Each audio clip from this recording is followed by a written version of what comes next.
Good evening, good afternoon, welcome to another ET Games. Yes, I know we were officially busy with the backrooms. However, I was able to maintain the Stanley Parable and I can't wait to play this game. Um, I also have still a lot of trouble with my liver. It's making me feel very sick and making me worse. But I can't let you guys down, so I will continue recording for you guys as long as I can. Without further ado, if I'm correct, there is a narrator who will tell you what to do, and you have to follow his instructions, and something funny can happen if you ignore it. So okay, let's just begin the game, shall we? I was really looking forward for this game for a long time.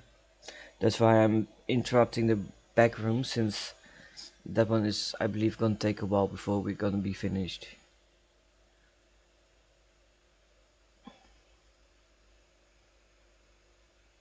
I just really can't wait for this game. This is the story of a man named Stanley. Stanley worked for a company in a big building where he was employee number 427. Employee number 427's job was simple. He sat at his desk in room 427 and he pushed buttons on a keyboard. Orders came to him through a monitor on his desk, telling him what buttons to push, how long to push them, and in what order. This is what employee 427 did every day of every month of every year. And although others might have considered it soul-rending, Stanley relished every moment that the orders came in, as though he had been made exactly for this job. And Stanley was happy. Okay. And then one day, something very peculiar happened. Something that would forever change Stanley. Something he would never quite forget. He had been at his desk for nearly an hour when he realized that not one single order had arrived on the monitor for him to follow. No one had showed up to give him instructions, call a meeting, or even say hi. Never in all his years at the company had this happened, this complete isolation. Something was very clearly wrong. Shocked, frozen solid, Stanley found himself unable to move for the longest time. But as he came to his wits and regained his senses, he got up from his desk and stepped out of his office. Oh, we can move. We got nobody, which is good to know.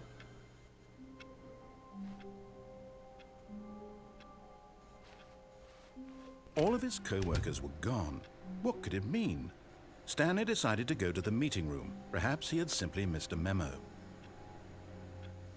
See, he's telling us what we have No to matter do. how hard Stanley looked, he couldn't find a trace of his co-workers. There's a computer on here, can we use it? Oh, we switched off.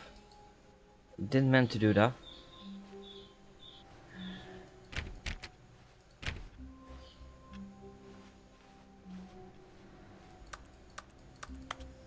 I can't see where my mouse Stanley is. went around touching every little thing in the office, but it didn't make a single difference, nor did it advance the story in any way. Genius! This is so genius! I was touching everything in the office.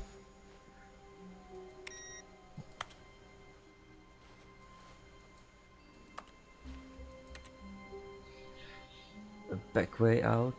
I think we're heading that way. Door is closed.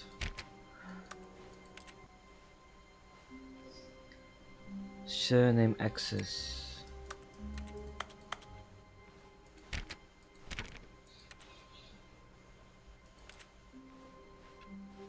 That we checked.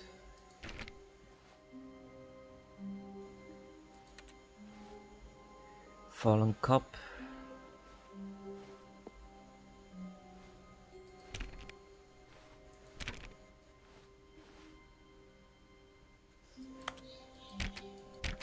Why did that sound like a computer keyboard? When Stanley came to a set of 2 open doors, he entered the door on his left.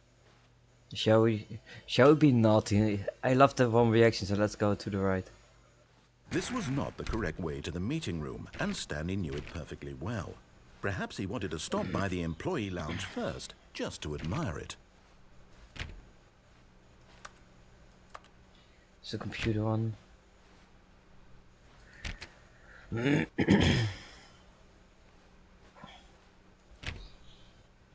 Very strange. Office building. Ah, yes, truly a room worth admiring. It had really been worth the detour after all, just to spend a few moments here in this immaculate, beautifully constructed room. Stanley simply stood here, drinking it all in.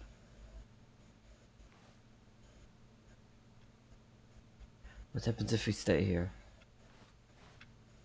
Yes, really, really worth it being here in the room. A room so utterly captivating that even though all your co-workers have mysteriously vanished, here you sit looking at these chairs and some paintings. Really worth it. I believe he's getting annoyed. At this point, Stanley's obsession with this room bordered on creepy and reflected poorly on his overall personality. It's possible that this is why everyone left. Oh.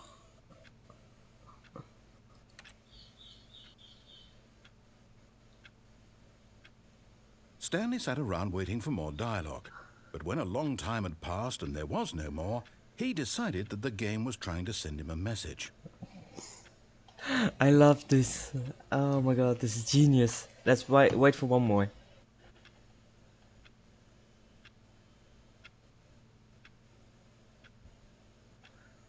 I believe that was all. Let's just continue. But at last, he'd had enough of the amazing room and took the first open door on his left to get back to business.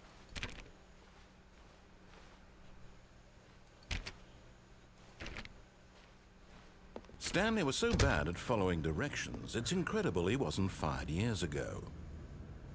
If you're lying right now, stop.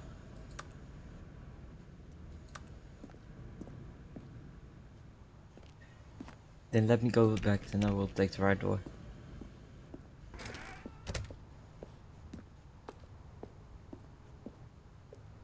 Do not jump from the cargo.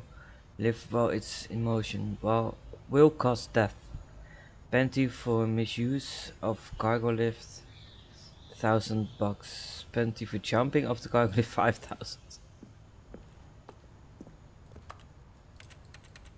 I need the key card for that. I can't jump, which sucks. Look, Stanley, I think perhaps we've gotten off on the wrong foot here. I'm not your enemy, really, I'm not. I realize that investing your trust in someone else can be difficult, but the fact is that the story has been about nothing but you all this time. There's someone you've been neglecting, Stanley. Someone you've forgotten about. Please, stop trying to make every decision by yourself. Now, I'm not asking for me, I'm asking for her. For her? Who is her? This is it, Stanley. Your chance to redeem yourself.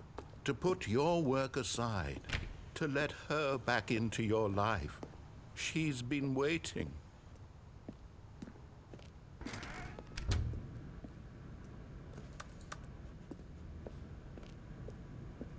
Dog door. Ooh. That's her, Stanley. You need to be the one to do this. To reach out to her. If you can truly place your faith in another, then pick up the phone. Shall we pick up? Let's pick up.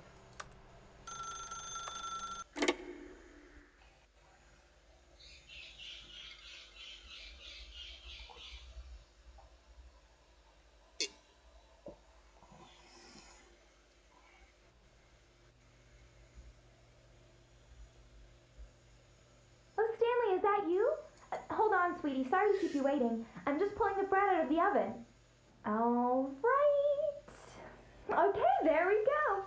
All right, now, I want you to come in and tell me all about your day. Gotcha. Oh, come on. Did you actually think you had a loving wife who'd want to commit their life to you? I'm trying to make a point here, Stanley.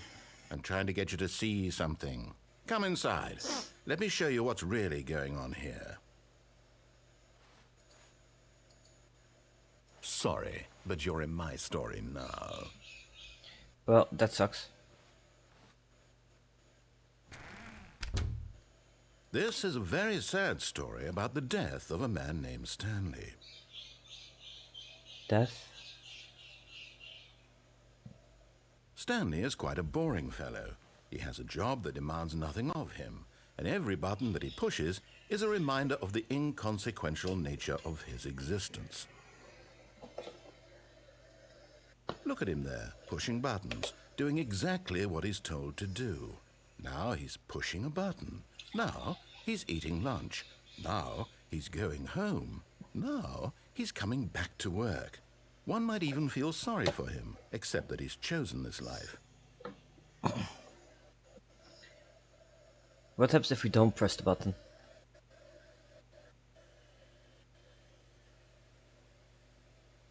Nothing. But in his mind, in his mind he can go on fantastic adventures. From behind his desk, Stanley dreamed of wild expeditions into the unknown, fantastic discoveries of new lands. It was wonderful. And each day that he returned to work was a reminder that none of it would ever happen to him. And so he began to fantasize about his own job. First, he imagined that one day while at work, he stepped up from his desk to realize that all of his co-workers, his boss, everyone in the building had suddenly vanished off the face of the earth. The thought excited him terribly. So he went further. He imagined that he came to two open doors and that he could go through either. At last, choice. It barely even mattered what lay behind each door. The mere thought that his decisions would mean something was almost too wonderful to behold. I'm just checking because I had to put in my real time before the game started. But it's not even correct. So why the hell did I have to put in my real time? As he wandered through this fantasy world, he began to fill it with many possible paths and destinations. Down one path lay an enormous round room with monitors and mind controls. And down another was a yellow line that weaved in many directions. And down another was a game with a baby. And he called it the Stanley Parable. Every time when we press a button, it's more and more turning into our office. There's also standing 427 on the door. I think that we get a new chance to pick the right door. It was such a wonderful fantasy, and so in his head he relived it again, and then again, and again, over and over, wishing beyond hope that it would never end, that he might always feel this free. Surely there's an answer down some new path, mustn't there be? Perhaps if he played just one more time. But there is no answer. How could there possibly be? In reality, all he's doing is pushing the same buttons he always has. Nothing has changed. The longer he spends here, the more invested he gets, the more he forgets which life is the real one.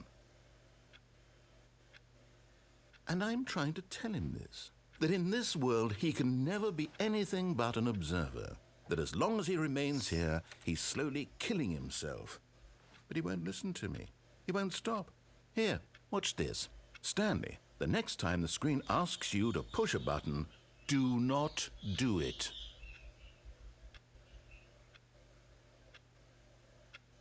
I'm just gonna listen this time.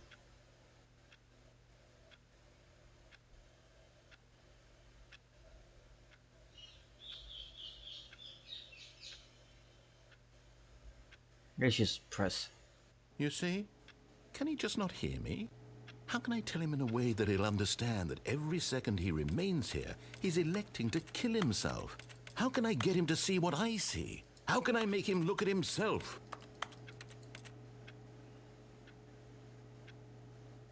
I suppose I can't, not in the way I want him to. But I don't make the rules. I simply play to my intended purpose, the same as Stanley. We're not so different, I suppose. I'll try once more to convey all this to him. I'm compelled to. I must. Perhaps, well, maybe this time he'll see. Maybe this time. And I tried again. Please And die. Stanley pushed a button. And I tried again. And Stanley pushed a button. And I tried.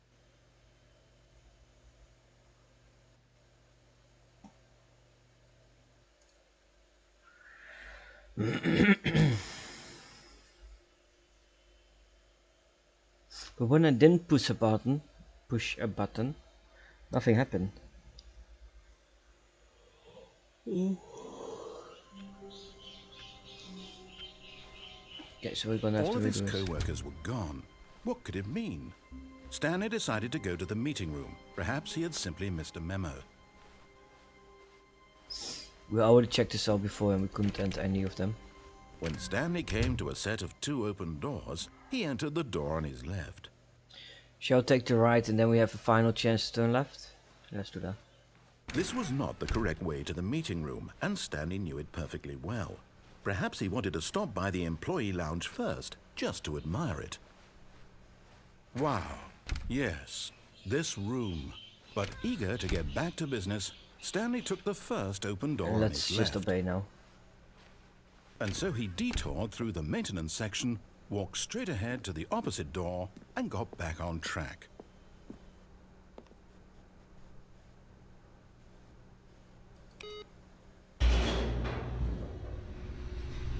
Where are we going? I think the narrator is not happy with us. But Stanley didn't want to go back to the office. He wanted to wander about and get even further off track. So now in order to get back, he needed to go, from here it's, left. Oh, no, it's to the right, my mistake. No, not the right. Why would I have ever said it was to the right? What was I thinking? It's clearly... Oh dear, would you hold on for a minute, please? We broke him. Now, let's see. We went down right, left, down, left, right. Yep, okay, yes. I've got it now. This story is absolutely, definitely this way.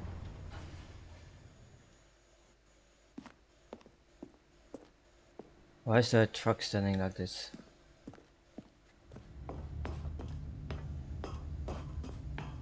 No.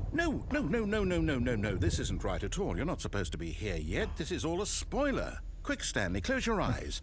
Okay. We just have to get back Fired. to Oh, who am I kidding? It's all rubbish now. The whole story completely unusable. How about, rather than waste my time trying to salvage this nonsense, we'll just restart the game from the beginning. And this time, Again? suppose we don't wander so far off track, Okay, from the top. He is so not happy with us. Okay, let's just obey him. All of his co-workers were gone. What could it mean? Stanley decided to go to the meeting room. Perhaps he had simply missed a memo.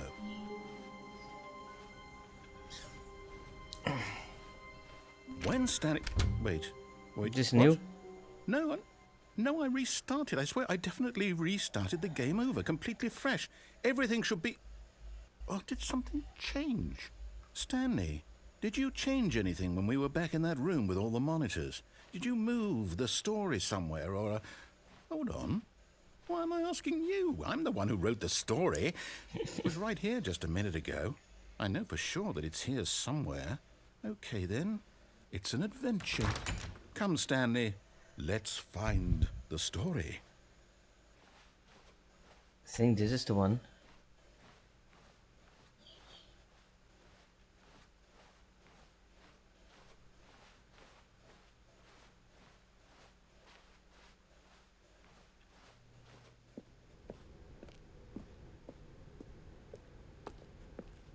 This feels very backroomy.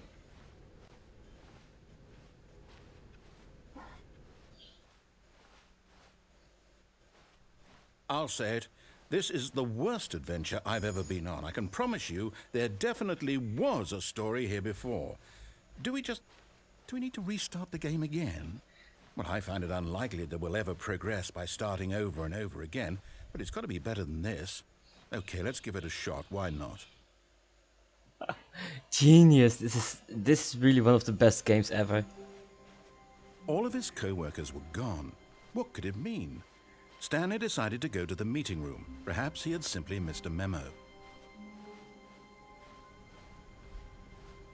And then there are no doors at all. Yep, it's worse. I might be remembering this wrong. It's possible the story is back where we just came from. Why don't we go back the other direction and see if we missed anything?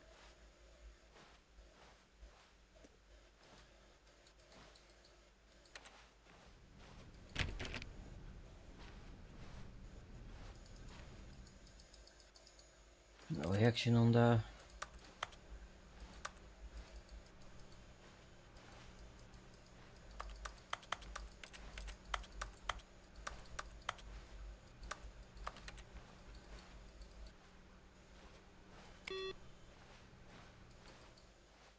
Aha! I knew we'd miss something. The story. It's dark. Here it comes. No, wait. Never mind. Not the story. Okay, let's head back the other way and retrace our steps. What the hell? Oh, this Now does not look well. Well, I'll be honest. I don't recognize this place at all. Is this the story? I don't think so. I can't quite recall, but I believe my story took place in an office building. Is that correct? Do you remember, Stanley? Well, do you know what? Since I've completely forgotten what we were supposed to be doing, how about this? You win! Congratulations! I know you put in a lot of hard work, and it really paid off, so good job. Oh, no. No, I don't feel right about this at all. We both know you didn't put in any actual work for that win. Some people win fair and square, and this was not one of those situations. Okay, I'm getting weirded out by whatever this place is. I don't care what might happen this time. I have to restart.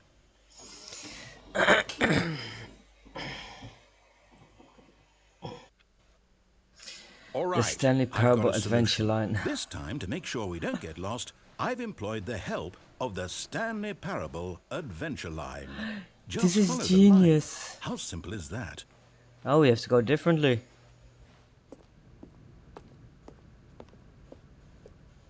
Hup. You see, I'm gonna follow it the perfectly. line knows where the story is. It's over in this direction. Onward, Stanley, to destiny. Look, here's a thought. Wouldn't wherever we end up be our destination, even if there's no story there? Or to put it another way, is the story of no destination still a story? Simply by the act of moving forward, are we implying a journey such that a destination is inevitably conjured into being via the very manifestation of the nature of life itself? Whoa. Hang on. That got a bit weird back there. Well, I'd like to apologize. Not sure where I was going with all that. You know what? I think what we need right now is a bit of music to lighten the mood.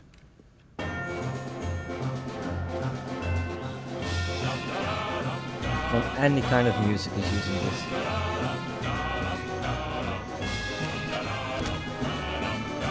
And which records from?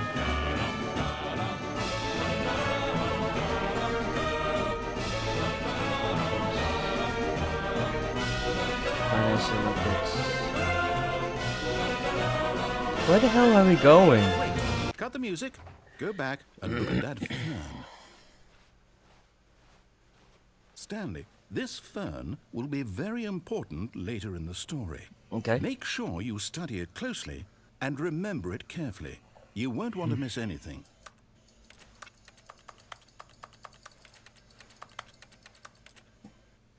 Guess I'm fine now. I'm just following the line exactly Wait, the way it should. We're back at the office? No. Line, you do know we're looking for the Stanley Parable, right? The story? Is any of this ringing a bell? Oh, no, not again. Line, how could you have done this to us? And after we trusted you, after everything we've been through, you... Oh, I can't take this anymore. To hell with it. Restart. I think I broke the game. You know what, Stanley? I say forget the adventure line. What's it ever done for us? We're intelligent people, right? Why can't we make up our own story? Something exciting, daring, mysterious. Ooh, this all sounds perfectly doable. Why don't we simply start wandering in, well, I don't know. How about this direction? Now, yes, this is exciting. Just me and Stanley forging a new path, a new story. Well, it could be anything. What do you want our story to be? Go wild. Use your imagination. Whatever it might be, Stanley, I'm ready for it.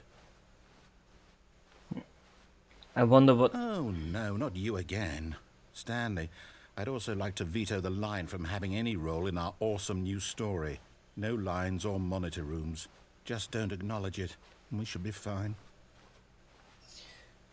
I'm wondering what happened if we did obey the first time.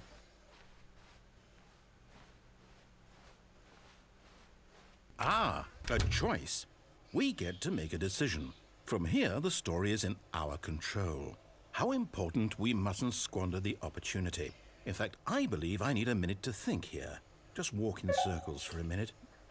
Okay. Let's just so do I what know he that says. each door has to lead somewhere, which means that somewhere, the place where we're trying to go, there must be a reverse door that leads here. And that in turn means that our destination corresponds with the counter-inverted reverse door's origin. So starting from the right, let us ask, will taking the right door lead us to where we're going? And since the answer is clearly yes, then by all accounts, the door on the right is the correct one. Another victory for logic. Come, Stanley, our destiny awaits. Oh, hold up, Confusion what's this? ending. The confusion ending. You're telling me that's what this is? It's all one giant ending? And we're supposed to restart the game, what, eight times? That's really how all this goes? It's all determined? So now, according to the schedule, I restart again. Then what? Am I just supposed to forget? Well, what if I don't want to forget? My mind goes blank simply because it's written here on this thing, wall. Well, who consulted me? Why don't I get to decide? Why don't I get a say in all of this? Is it really? No, it can't be. I don't want it to be. I don't want the game to keep restarting. I don't want to forget what's going on. I don't want to be trapped like this. I won't restart the game. I won't do it. I won't do it. I won't do it. And the timer stopped? Does that mean, did we do it? Did we break the cycle? The, whatever it is that made this schedule? How would we even know? Will someone come for us? Will something happen? I think we're gonna die. So, okay. I guess now we just wait, you know. I suppose in some way that this is a kind of story, wouldn't you agree? I'm not quite sure if we're in the destination or the journey, though they're always saying that life is about the journey and not the destination. So I hope that's where we are right now. We'll find out, won't we? Eventually. Well, in the meantime, if you do... Game started on its own. Restarted. And the All of narrator. his co-workers were gone. What could it mean? Stanley decided to go to the meeting room. Perhaps he had simply missed a memo.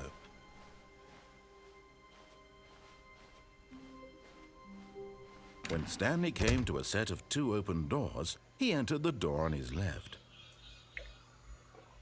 Let's just obey.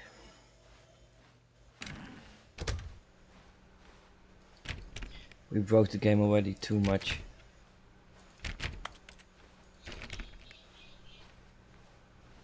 Yet there was not a single person here either. Feeling a wave of disbelief, Stanley decided to go up to his boss's office, hoping he might find an answer there.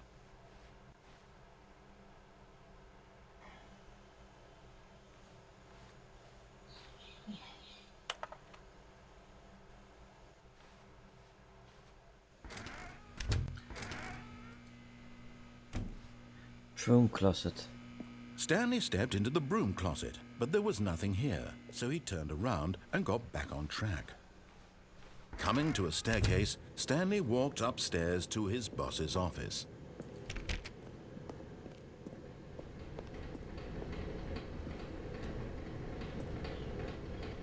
But Stanley just couldn't do it. He considered the possibility of facing his boss, admitting he had left his post during work hours. He might be fired for that. And in such a competitive economy, why had he taken that risk? All because he believed everyone had vanished? His boss would think he was crazy. And then something occurred to Stanley.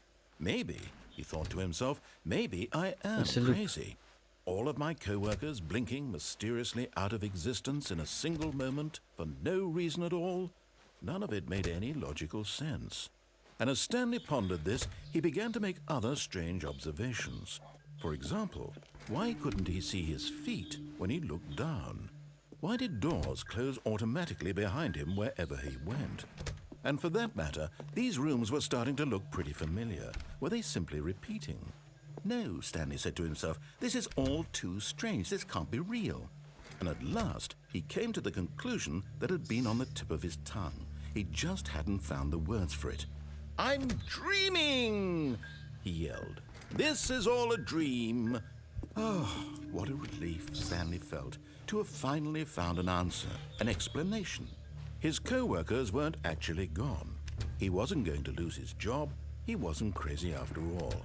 And he thought to himself, I suppose I'll wake up soon. I'll have to go back to my boring real-life job pushing buttons. I may as well enjoy this while I'm still lucid. So, he imagined himself flying and began to gently float above the ground. Then he imagined himself soaring through space on a magical starfield, and it too appeared. It was so much fun, and Stanley marveled that he had still not woken up. How was he remaining so lucid? And then perhaps the strangest question of them all entered Stanley's head. One he was amazed he hadn't asked himself sooner. Why is there a voice in my head dictating everything that I'm doing and thinking? Now the voice was describing itself being considered by Stanley, who found it particularly strange. I'm dreaming about a voice describing me, thinking about how it's describing my thoughts, he thought. And while he thought it all very odd and wondered if this voice spoke to all people in their dreams, the truth was that, of course, this was not a dream. How could it be? Was Stanley simply deceiving himself, believing that if he's asleep, he doesn't have to take responsibility for himself? Stanley is as awake right now as he's ever been in his life. Now, hearing the voice speak these words was quite a shock to Stanley. After all, he knew for certain, beyond a doubt, that this was in fact a dream. Did the voice not see him float and make the magical stars just a moment ago? How else would the voice explain all that? This voice was a part of himself too. Surely, if he could just... He would prove it. He would prove that he was in control, that this was a dream. So he closed his eyes gently, and he invited himself to wake up. He felt the cool weight of the blanket on his skin, the press of the mattress on his back, the fresh air of a world outside this one. Let me wake up, he thought to himself. I'm through with this dream. I wish it to be over. Let me go back to my job. Let me continue pushing the buttons. And resetting. Please, it's all I want. I want my apartment, and my wife, and my job. All I want is my life exactly the way it's always been. My life is normal. I am normal. Everything will be fine. I am okay.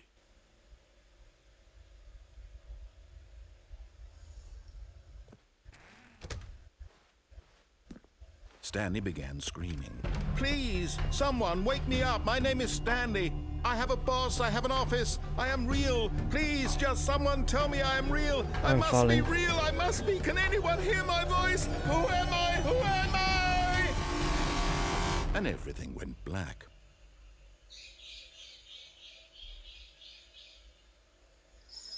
Not sure what happened. This is the story of a woman named Mariella. Mariella woke up on a day like any other. She arose, got dressed, gathered her belongings, and walked to her place of work. But on this particular day, her walk was interrupted by the body of a man who had stumbled through town talking and screaming to himself, and then collapsed dead on the sidewalk. And although she would soon turn to go call for an ambulance, for just a few brief moments she considered the strange man. He was obviously crazy, this much she knew.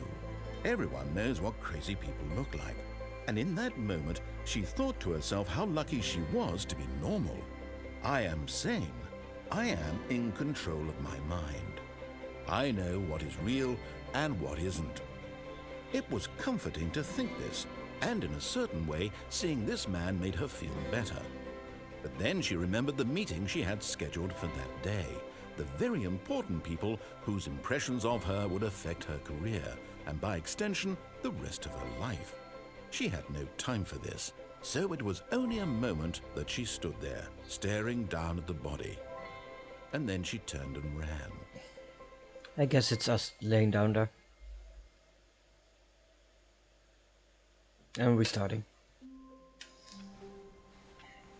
All of his co-workers were gone. What could it mean? Stanley decided to go to the meeting room. Perhaps he had simply missed a memo.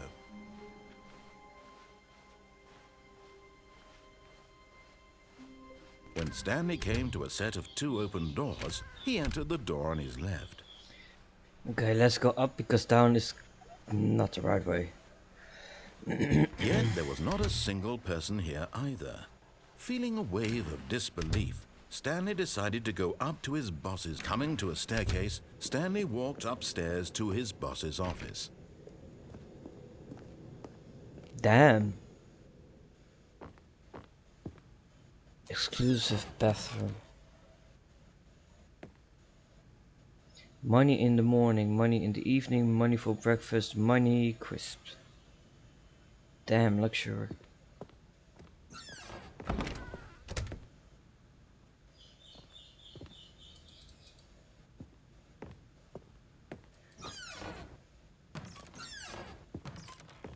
Panda. Oh. Don't kill the panda.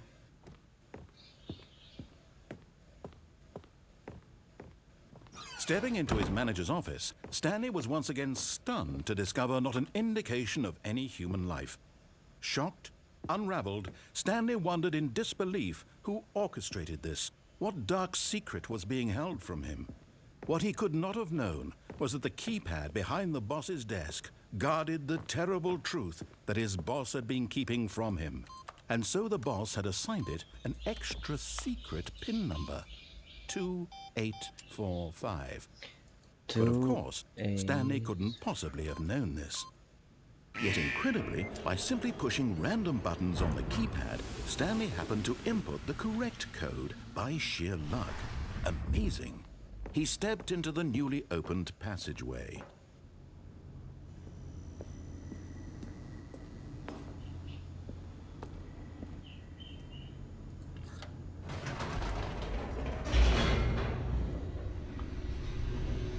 This game is amazing, I'm really enjoying it. Oh. Descending deeper into the building, Stanley realized he felt a bit peculiar. It was a stirring of emotion in his chest, as though he felt more free to think for himself, to question the nature of his job. Why did he feel this now, when for years it had never occurred to him? This question would not go unanswered for long.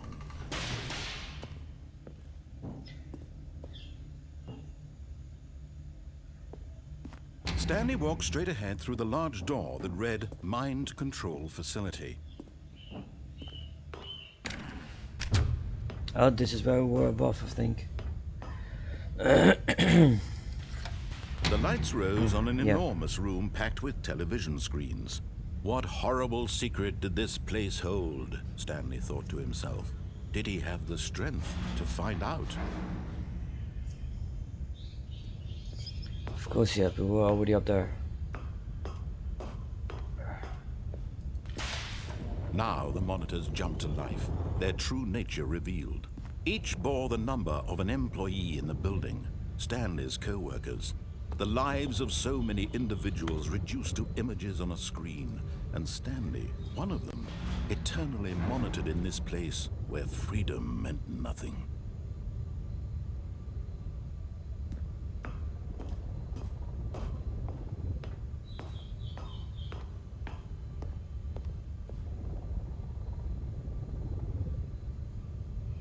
We were 247, right?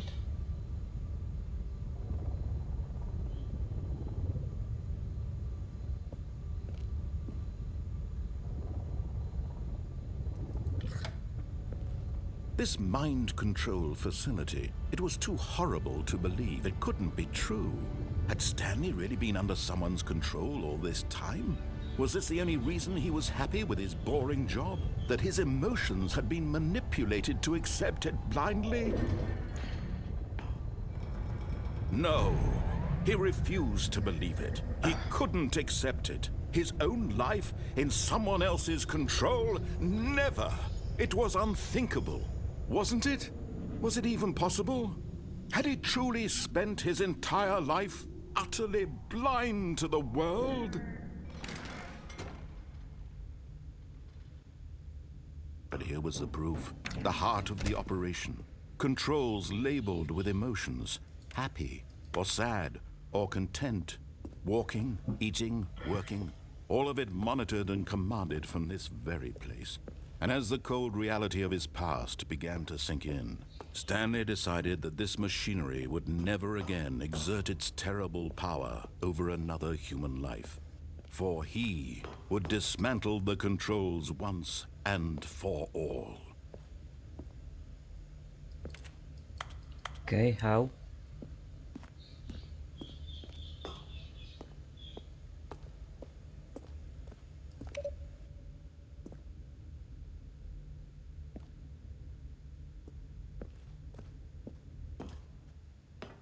Mind control idle awaits input.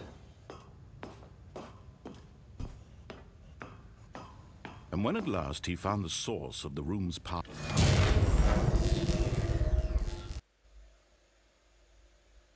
Not sure how I did that.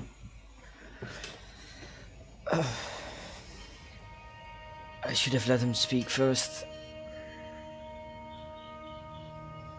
blackness, and a rising chill of uncertainty.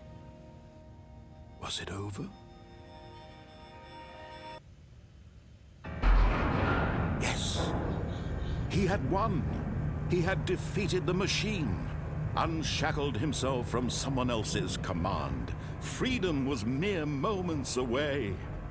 And yet, even as the immense door slowly opened, Stanley reflected on how many puzzles still lay unsolved. Where had his co-workers gone? How had he been freed from the machine's grasp? What other mysteries did this strange building hold? But as sunlight streamed into the chamber, he realized none of this mattered to him, for it was not knowledge or even power that he had been seeking, but happiness. Perhaps his goal had not been to understand, but to let go. No longer would anyone tell him where to go, what to do, or how to feel. Whatever life he lives, it will be his. And that was all he needed to know. It was perhaps the only thing worth knowing. Stanley stepped through the open door.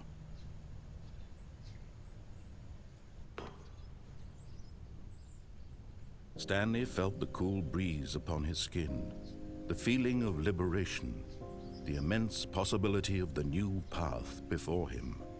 This was exactly the way, right now, that things were meant to happen. And Stanley was happy.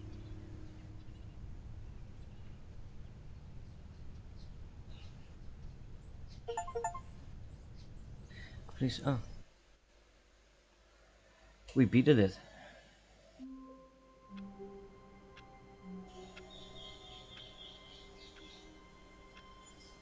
Damn, still not correct. All of his co-workers were gone. What could it mean? Stanley decided to go to the meeting room. Perhaps he had simply missed a memo.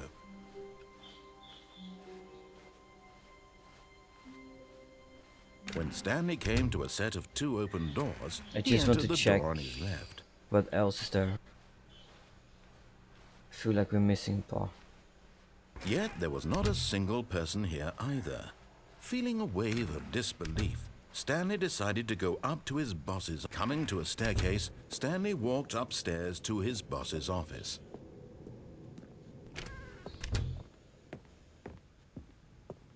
Stepping into his manager's office, Stanley was once again stunned to discover not an indication of any human life.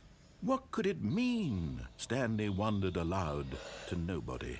He began wildly tearing through papers on the boss's desk, pulling books off the shelf, looking behind paintings, desperate for clues to his situation.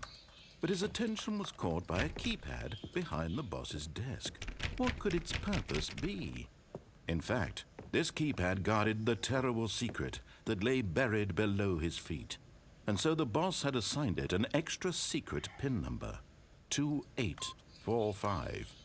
But of course, yet incredibly, by simply pushing random buttons on the keypad, Stanley happened to input the correct code by sheer luck. Amazing. He stepped into the newly opened passageway. Because we took an elevator somewhere. What if we don't take the elevator? Took the elevator there. What if we go here? Can't go on, okay.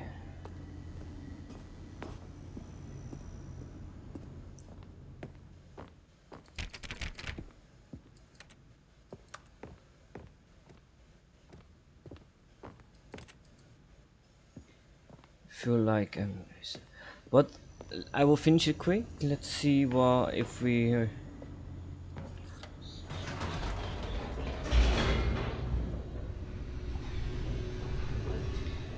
like what if we are not putting in the code.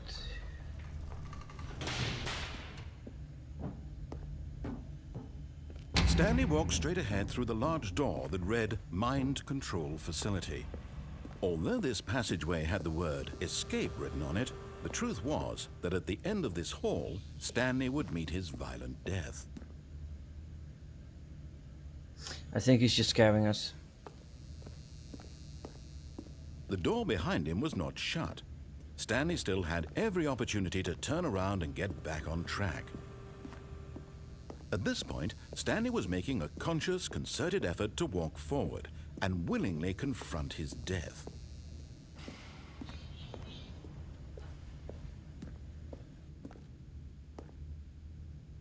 Shall we go in? Let's do it.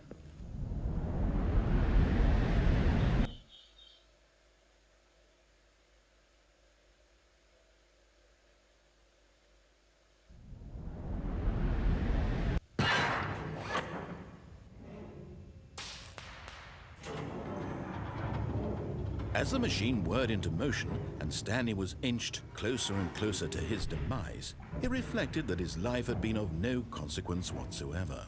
Stanley can't see the bigger picture. He doesn't know the real story, trapped forever in his narrow vision of what this world is. Perhaps his death was of no great loss, like plucking the eyeballs from a blind man. And so he resigned and willingly accepted this violent end to his brief and shallow life. Farewell, Stanley. We have to accept it. But Farewell, Stanley, cried the narrator, as Stanley was led helplessly into the enormous metal jaws. In a single visceral instant, Stanley was obliterated as the machine crushed every bone in his body, killing him instantly. well, it's not killing me, but I'm happy about it.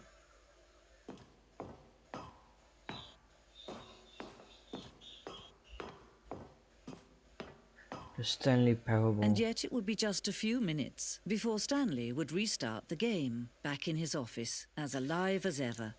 What exactly did the narrator think he was going to accomplish?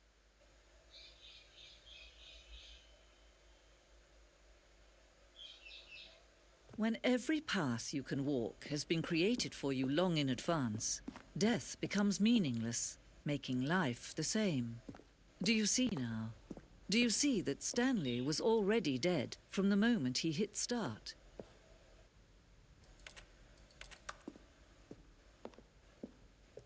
That's a rough reality.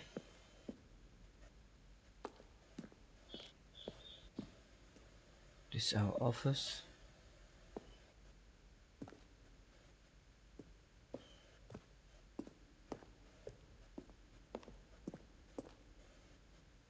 Solitaire.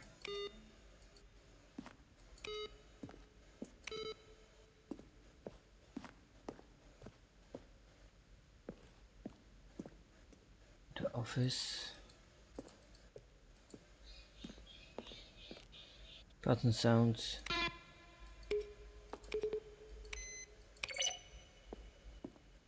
Credits. That's a unique way.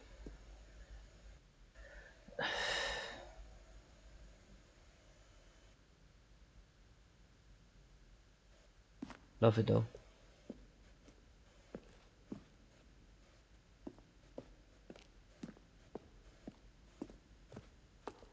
Office clock. Boss's office.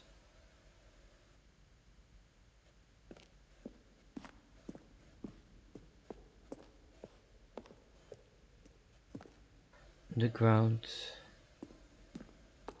Stanley walked through the green door. Then he pushed the number 8. Which green door? We haven't seen a green door.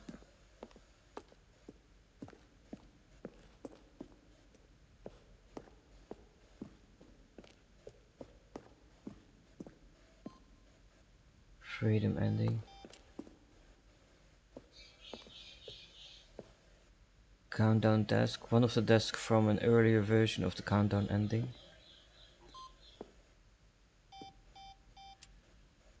Tower room elevator.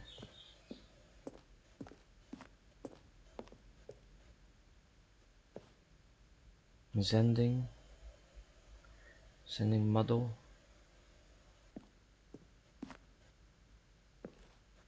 Game is now paused. Begin the game again.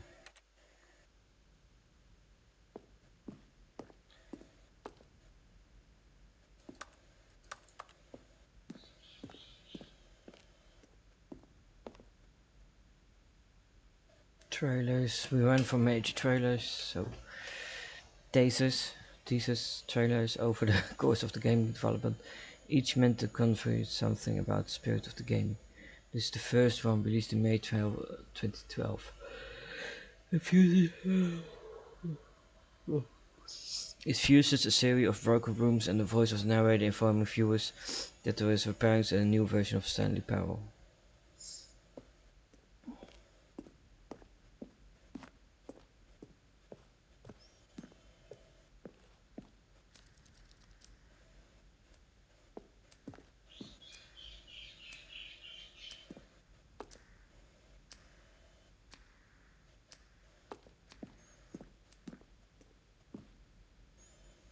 Meeting room.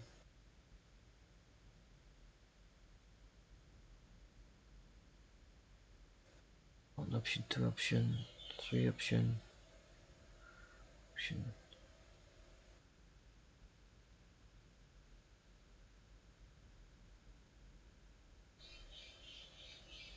So there's with the fourth time option for a vent as well that you can enter the maintenance.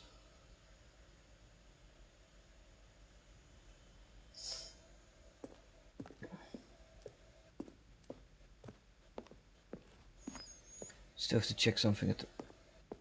Did you guys saw something fall as well?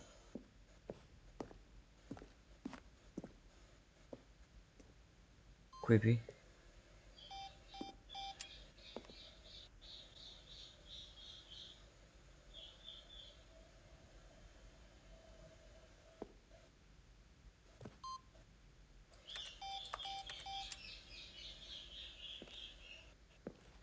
Okay, not sure about that.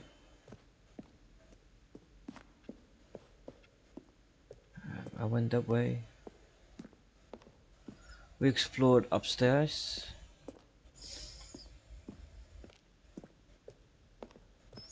Let's explore here. Well, what's so important from the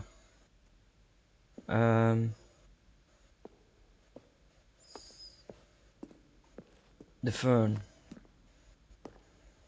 don't get what's so important from that. Warzone. Early in development we signed an ending where Stanley would end up in the battlefield fighting aliens. The action game would become sentient and would wage war against the narrator. We realized shortly after starting to build it that it was far too jokey and on the nose for the tone of the game. Plus some people interpreted it as making fun of people who liked shooting, which was not our intention.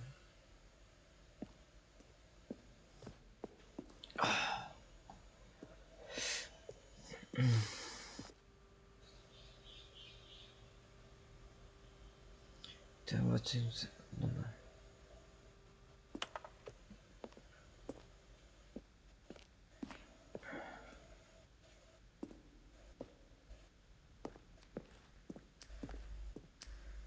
Oh, that's where we just were.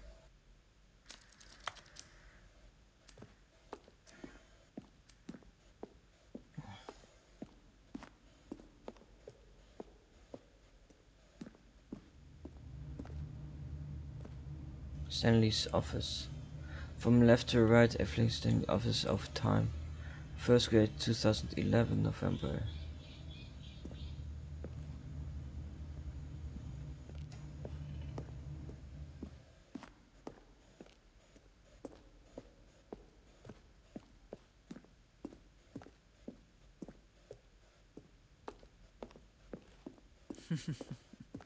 Oh, look at these two. How they wish to destroy one another. How they wish to control one another. How they both wish to be free. I can't switch it off. Can you see? Can you see how much they need one another? No, perhaps not. Sometimes these things cannot be seen. But listen to me. You can still save these two. You can stop the program before they both fail. Push escape and press quit. There's no other way to beat this game. As long as you move forward, you'll be walking someone else's path. Stop now and it'll be your only true choice. Whatever you do, choose it. Don't let time choose for you. Quit. Let's see if we do that. Then start the game again.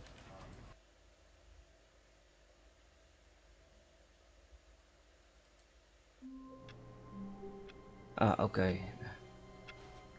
Thought maybe something else might happen. All of his co-workers were gone. What could it mean? Stanley decided to go to the meeting room. Perhaps he had simply missed a memo. New content, oh. Oh, new content? What does that mean, new content? Can't go there, which is a shame.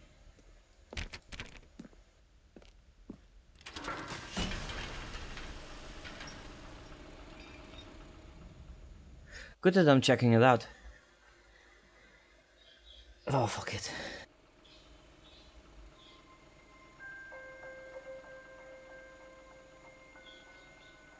Hello, and thank you for playing the Stanley Parable Ultra Delux.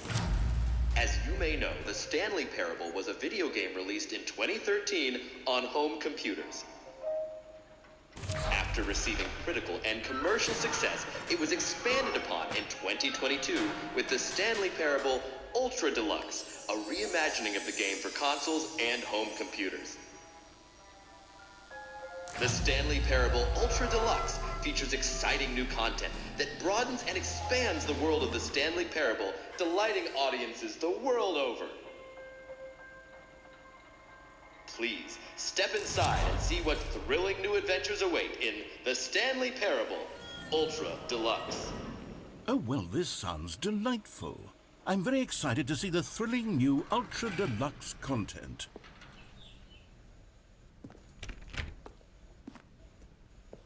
Okay, so far it's an elevator. Nothing special yet, but I'm sure it's just the beginning of a mesmerizing adventure. Hello, can we do something? Move? Is it broken? What's going on here? Should we be moving somewhere or... there we go. All right, finally, at long last, it's on to the new content. I've never been more ready. Let's do it.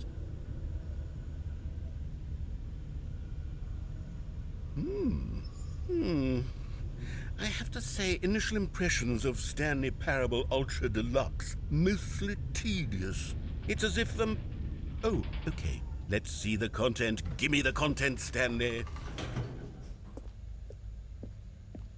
All right, let's see. It's The jump circle. the jump circle.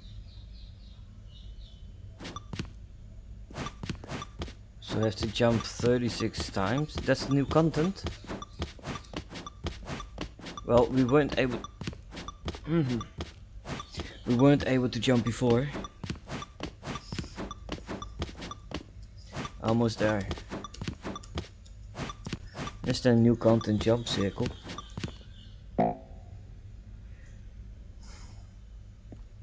Then what? Is that it? Surely that's not all the new content. There has to be something else, right? You would think so. And I can still not jump, so... Another elevator. Stanley, No, seriously, I we have disabled to it. say, initial impressions of this game are not positive. It's just elevators and jumping. Is this what passes for exciting new content? If this is new content, then I could just read you the whole dictionary. There's 20 hours of new content right there. Hell, I could count to 30 trillion. You could put that on the box. The Stanley Parable Ultra Deluxe, now with over 1,000 hours of new content. And oh wait, there's more. Very good. Yes. I knew there had to be something else. Let's see it. I'm ready for whatever it is.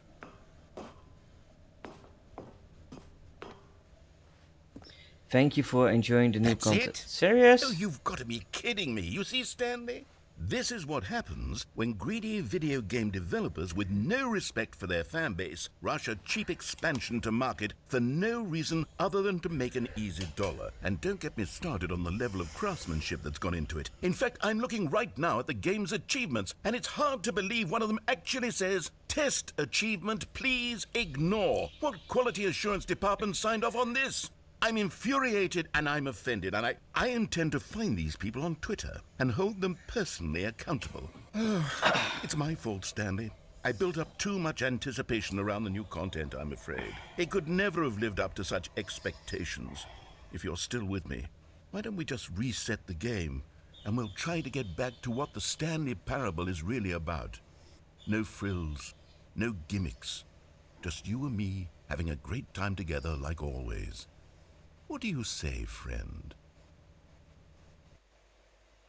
I didn't really have much of a choice, didn't I? Oh, this is different.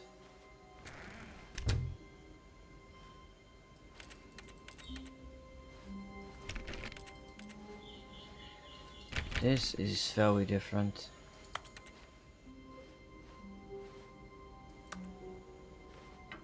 Psst! Stanley! Come over here! In the vent! I want to show you something! I want to explore, but I also want to follow him. I will follow him.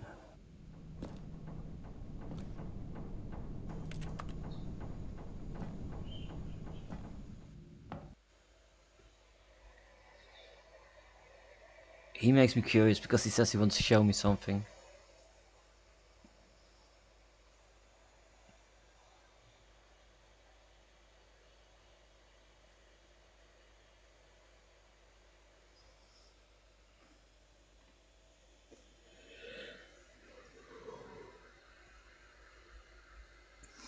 No, we stayed here forever.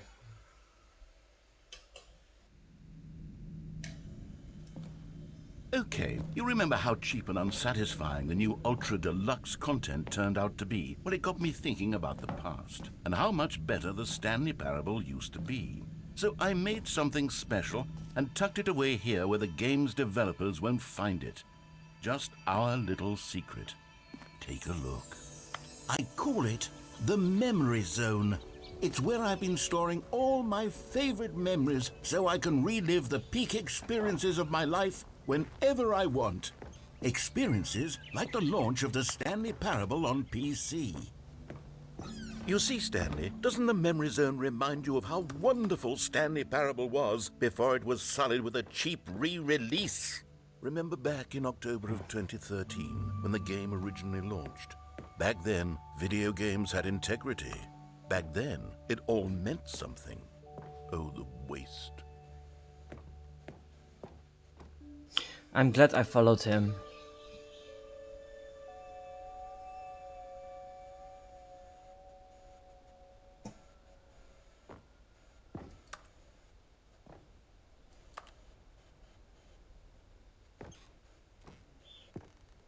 I'm really glad I followed him. Game released today.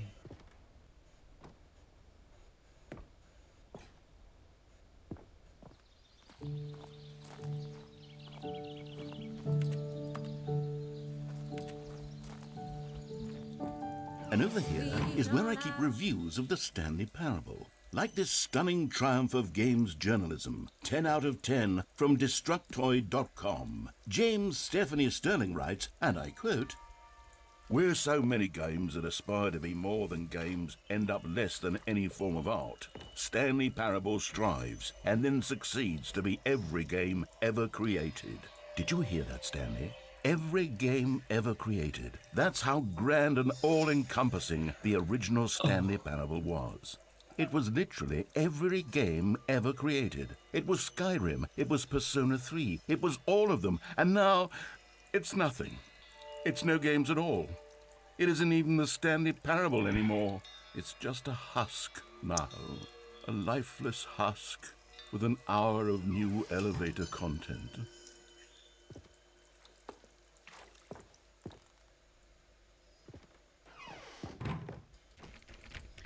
Memory zone maintenance. Minecraft.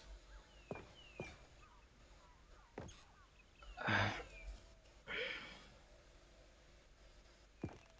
guess that's Stanley, personal of the year.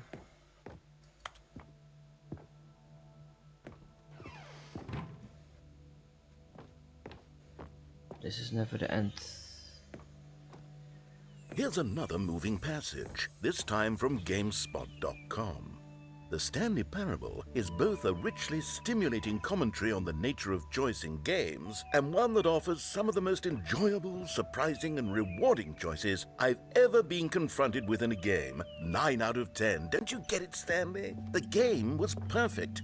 It didn't need anything else. It didn't need new content. It just needed to be left alone, to spend the rest of time collecting dust in the hallowed hall of beloved video game memories.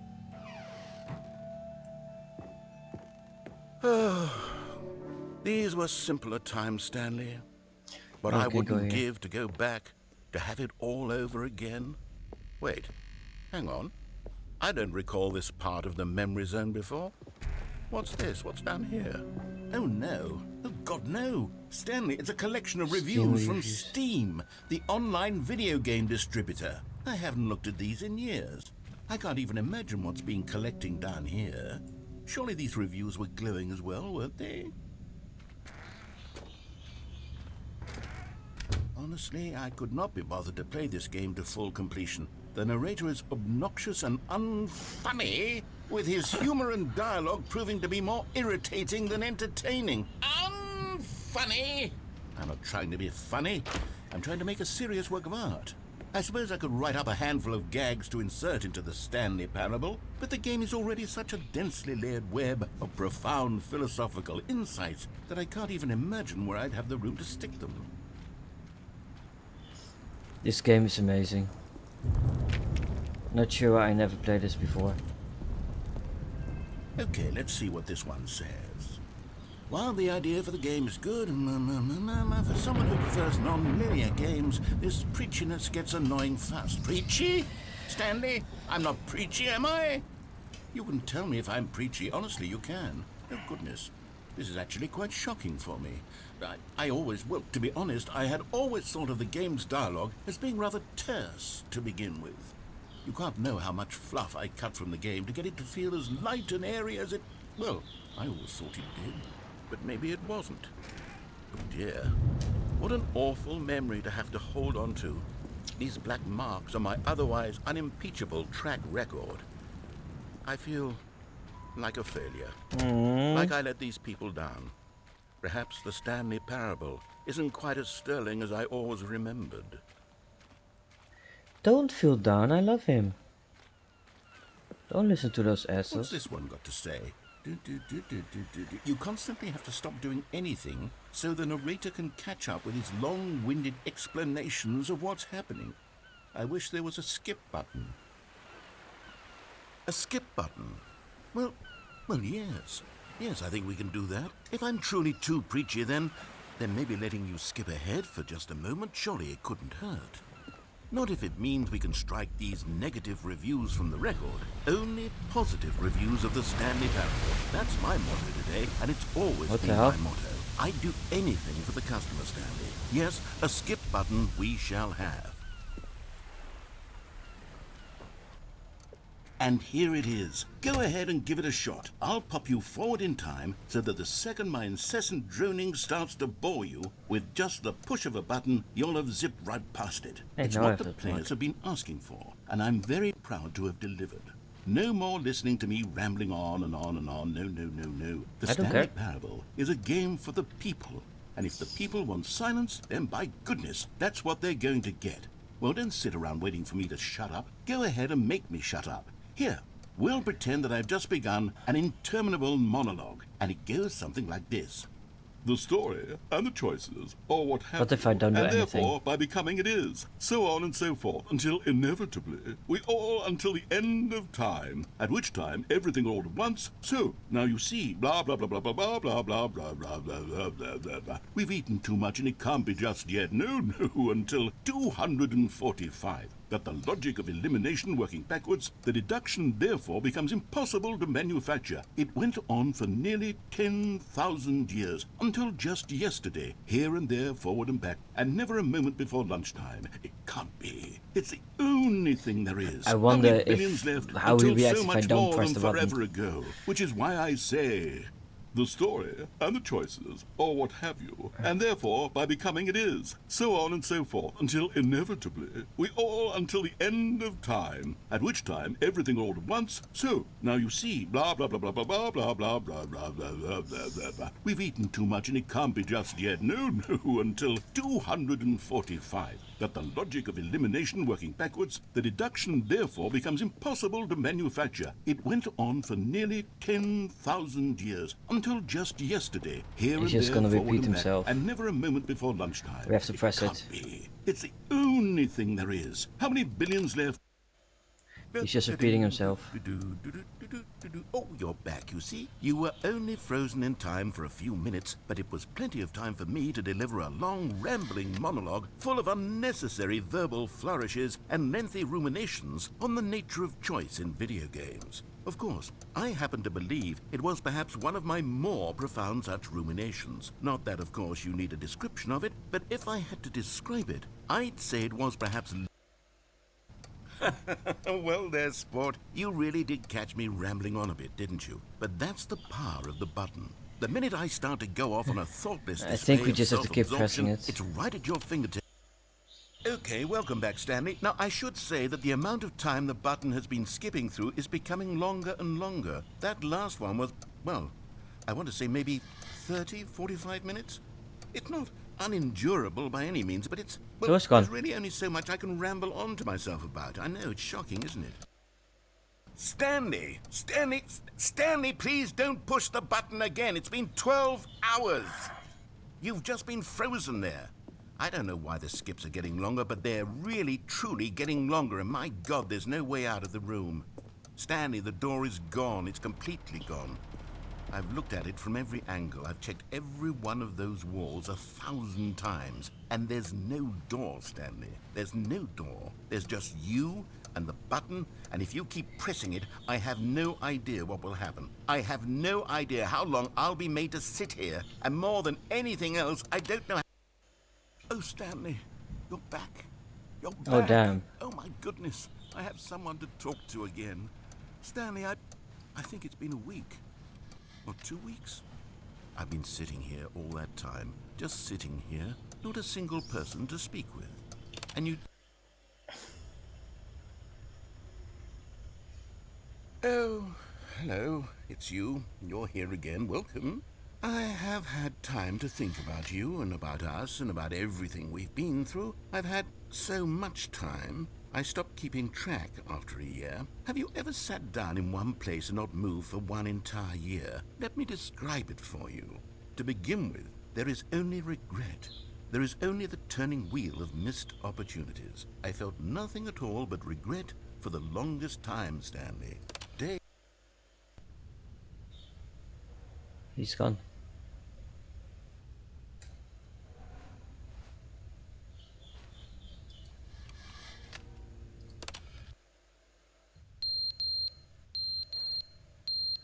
What's that? Clock stopped working.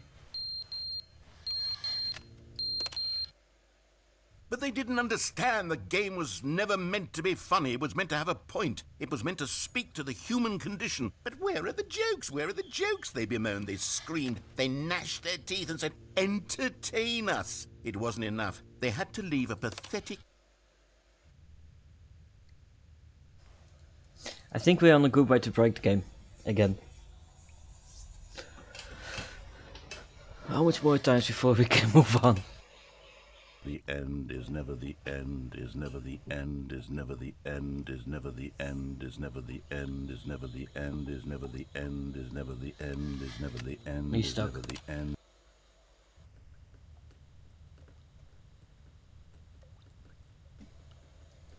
I just want to get out of here.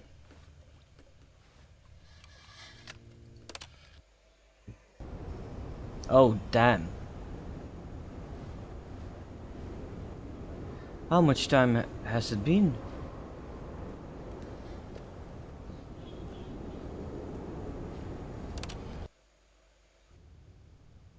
I see light.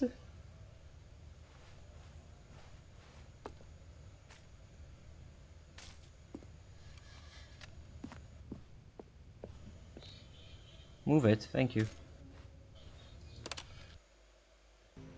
Oh, jeez.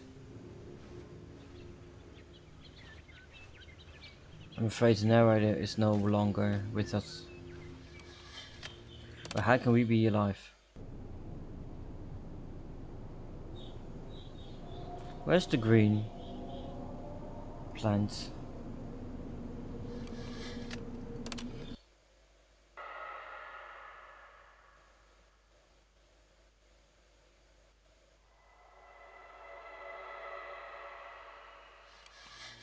Please skip quick.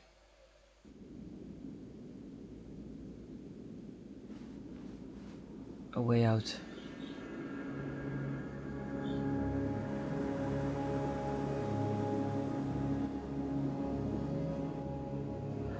Do we have to roam around or do we have to skip it again?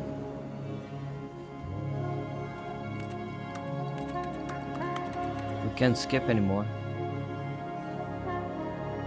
So I guess we have to walk.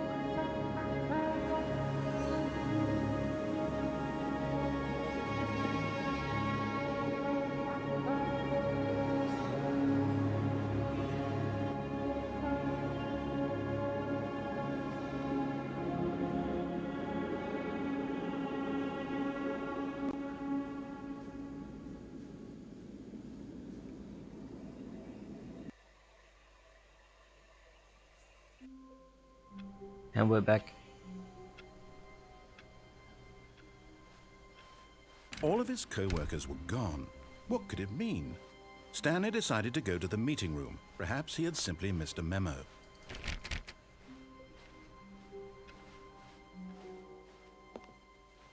New content. Let's just go. Oh, good. You noticed my sign. Yes, I have something very exciting to show you.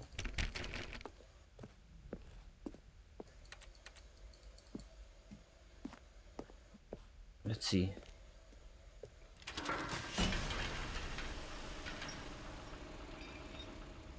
Maybe because it has been so many years.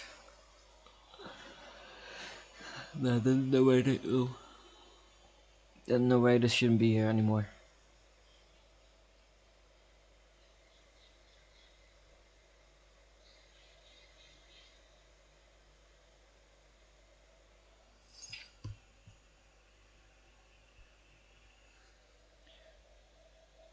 I'm already playing for a while.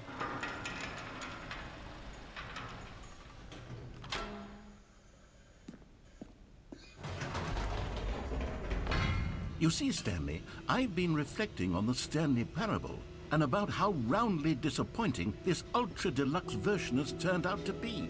The original Stanley Parable was a landmark, and any new content for it should live up to that legacy. So forget this Ultra Deluxe nonsense. I say we take it one step even further.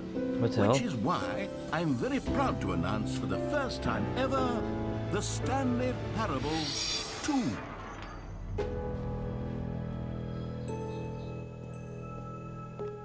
Yes, you see, isn't this far superior to a measly re-release with a few minor additions? Think of all the new territory we'll cover with a fully fledged sequel. An entirely new experience, built from the ground up.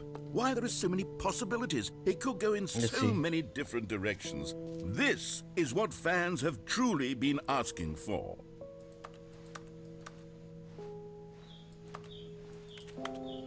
Calling it the Stanley Parable 2 is just so much catchier than Ultra Deluxe, don't you think? Ultra Deluxe? What does it even mean? But the Stanley Parable 2, now that's an artistic statement right there.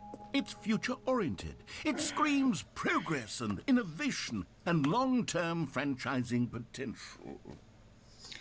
More TSP, better TSP. Win-win.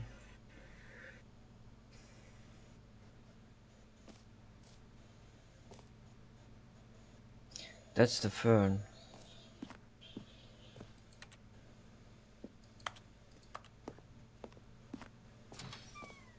Now, to be clear, I haven't quite nailed down what exactly the Stanley Parable 2 is going to be, but let's take a look at some of the features I've been developing for it. I figure that if I can loosely organize a handful of interesting concepts, that surely the game will sort of naturally spring up around them. It'll all work itself out. Game development is much more of a fuzzy magic than anything scientific or logical, really.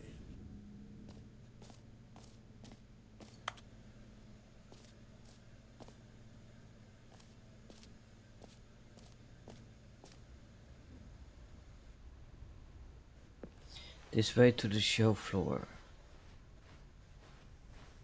New features.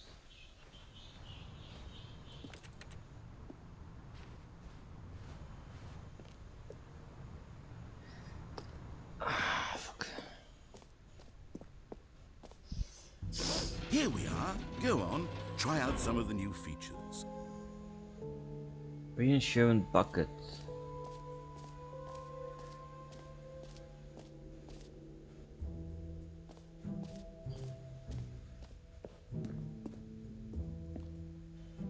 A common complaint of the Stanley Parable was that it was confusing and paradoxical, that it engendered a chaotic sense of reckless despair in those who played it. Well, I'm happy to say that after much consideration, I've engineered a clever solution to this fundamental problem with the game.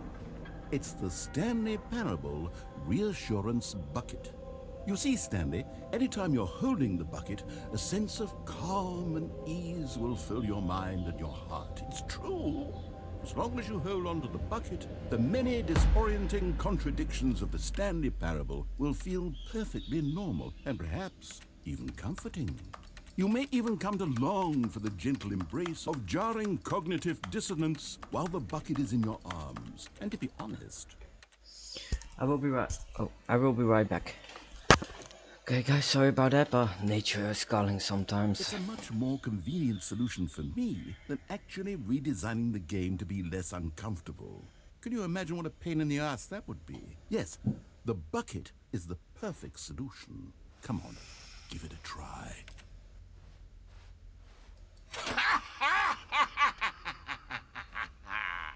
Can you feel it? The glow of comfort, even in the face of crushing despair, must already be sweeping through your body. And in fact, can I say that I do believe the bucket lends you an air of charisma as well? I think that just holding it has made you the slightest bit more attractive as a person. The benefits of the bucket seem to go on, don't they? All this and more await you in the Stanley Parable 2. Okay, so we have a comforting bucket. Does anyone give out awards for most enjoyable bucket in a video game? That really should be an award if it isn't already. Merch. If you scan the QR code, do you really reach the merch?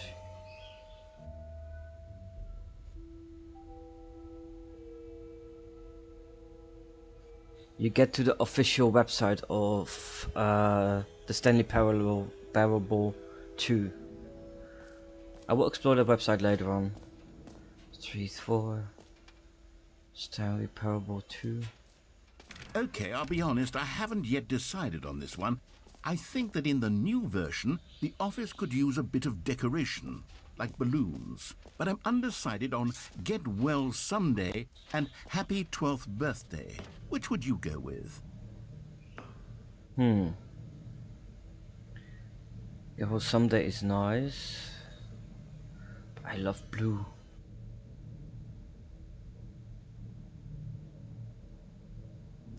Happy 12th birthday, Stepniece. Now let's go for Get Well You know, Someday. sometimes when you solicit another person's opinion, it makes you realize that you knew which one you actually really wanted all along. Happy 12th birthday, Stepniece, it is. Or Really? actually, maybe I should have gone with... No, I've made my decision, we're moving on.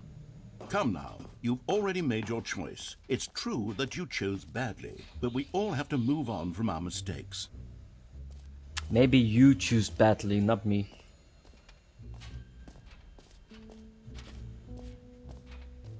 The jump circle. Okay, this is where we just went in. The button that says the name of the player that is playing the game. For the Stanley Parable 2, I asked myself, what do players really want? And of course, the first and most obvious answer is that they want to be individually recognized and validated as people. So with that in mind, my first addition to the game is this button which speaks the name of the person playing the game. Isn't that wonderful? I never filled in my name, so let's see what they're gonna say. Jim. No. Sorry, I should have clarified. Right now, the button only says the name Jim. But of course, in the final game, this button will say your name, whatever name that is. Here, let's have you role-play as Jim to really simulate the full experience of this feature. Just play along. I promise you'll love it. Okay, here we go. Let's take a deep breath, clear your mind, forget whoever you are, and simply become a person named Jim. I want you to imagine yourself living as Jim, sleeping and waking as Jim, falling in love and being heartbroken as Jim, seizing all of the world's possibilities as Jim, and as Jim watching your dreams crumble into dust. Do you feel it deeply? Are you really, truly Jim right now? Sure. If so, then please step forward and press the button. Jim. Wow.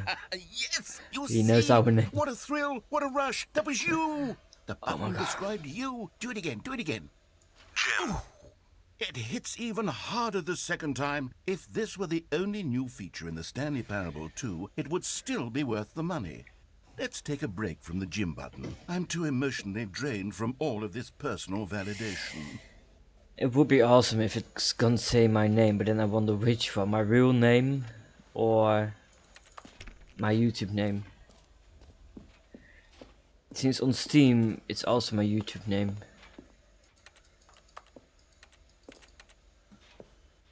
So do they use the name that you have on Steam? I think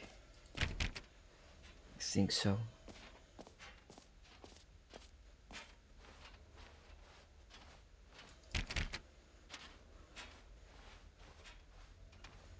I'm just slightly worried about the fact that we need a comforting I bucket. suppose I could allow only people named Jim to play the Stanley Parable 2. That would actually save me the work of finishing this feature. Where is new orange? The baby is all grown up. Ow. Ow. Consistent quality with just the right amount of change. Ow. New Upload ray trace, more of the same but in a good way. New feeds, new contents, new ideas. Jump circle, infinity hall.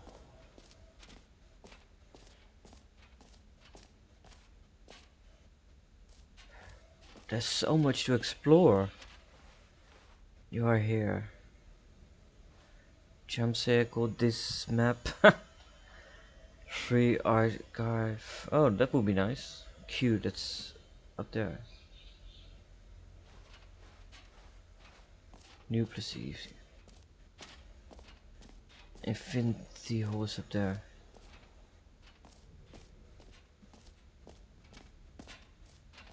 Full level receive your new archive. No more steps, just worked. Now here's something special. You remember that broken test achievement that got left in the game on accident? Well, I'm developing a technology to simply give you the achievement.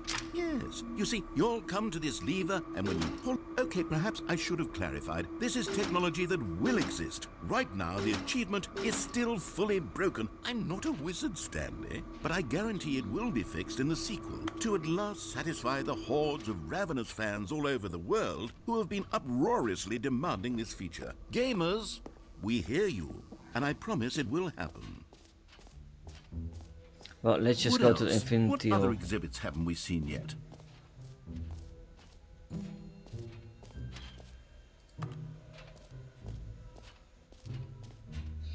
Time depths. Hole like infinity. Opening rooms. Ow, ow, ow, ow, ow. Ow, ow, ow.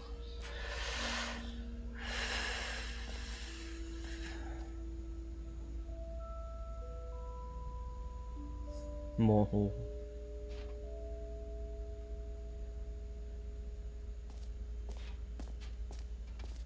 Stanley, here's an idea that I'm truly fond of. It's never been done before in a video game. This is in fact a hole that you can fall down forever. That's right. Infinite falling. You can fall until the end of time if you like. A stunning leap forward for video games as a medium. Shall we do it? Let's do it.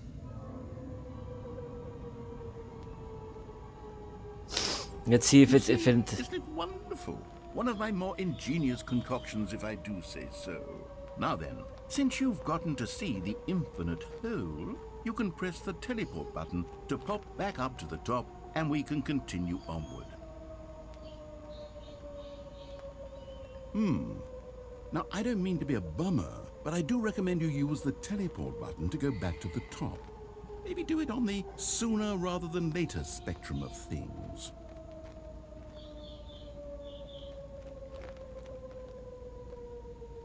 Okay, Stanley, I don't know quite how to say this tactfully, but it's possible that I slightly exaggerated the infinite nature of the hole.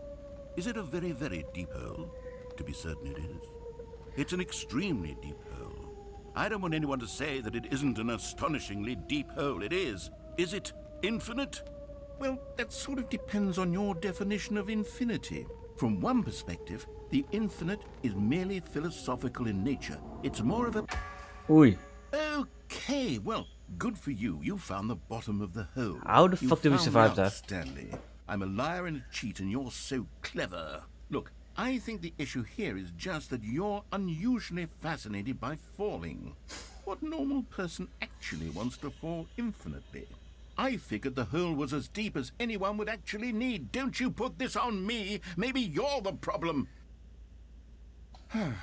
Look, things got a little heated there. I think we both said some things we didn't mean. I didn't say anything. We just put all this behind us and agree to just call the hole mostly infinite.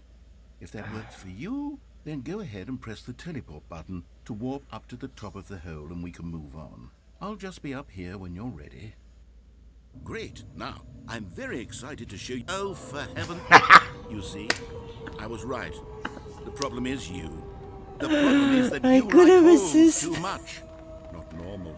A normal person would have said, yep, that's an infinite hole right there. Goes on forever till the end of time. Don't need to see it all, but not you. Oh, no, no, no, no. You have a weird sort of... So, Oh, that's short. did the hole seem even shorter to you this time? I couldn't help but feel like you spent a little less time in there than you did before. I mean, And how? admittedly, I didn't make an infinite hole, but I didn't think it was that not infinite. Well, I suppose once again there's nothing to do here. If you decide you've had enough of the hole, you can hit the teleport button and come join me up above. Had enough? I'm positively thrilled. I really do have so much more to show you and to talk about. I want and to I've see had what's enough of happening the if you hole for a continue in there. lifetime. Gosh, how could I have guessed? You're back in the hole. If this starts to become a thing where... Wow. Even shorter. Okay. Is it moving up to I'm avoid starting us? to become extremely certain that the hole is not only not infinite, but that it's growing steadily less and less infinite. I suspect that I'm starting to hit the point where it's no longer feasible to call the hole infinitely deep, even by the lax overall standards for accountability and marketing. What's going on here? Stanley, I have no explanation for the uncertain nature of the hole's length. Here, let's try something. Let's pop back up to the top, and we'll see if it gets any shorter.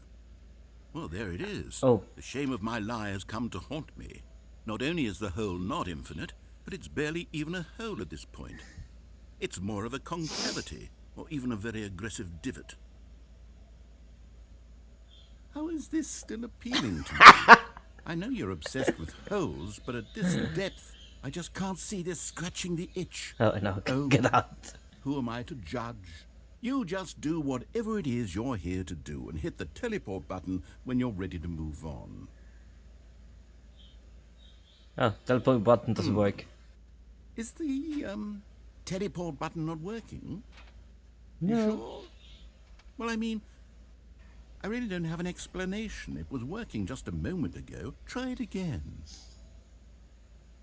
Still nothing?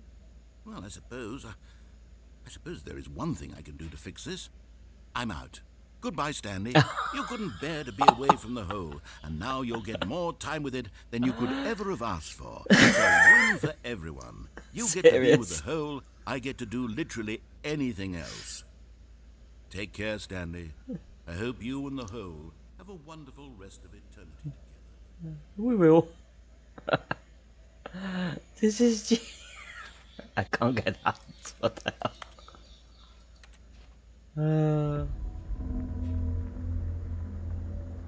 What the fuck is that sound?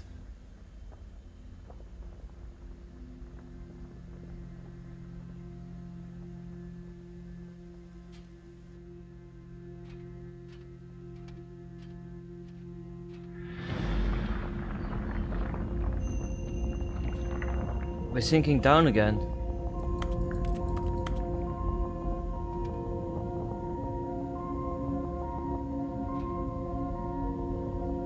Let's just see what it does.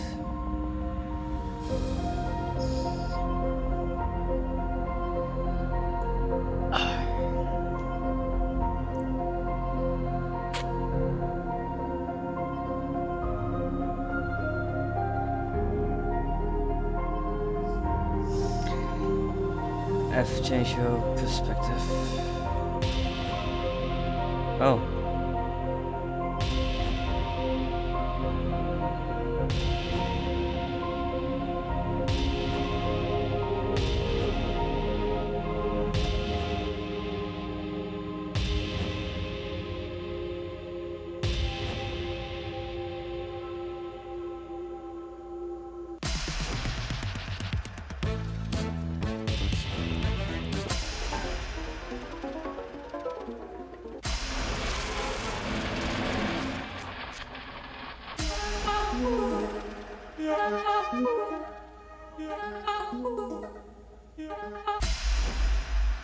My head's stronger. Now you're no longer.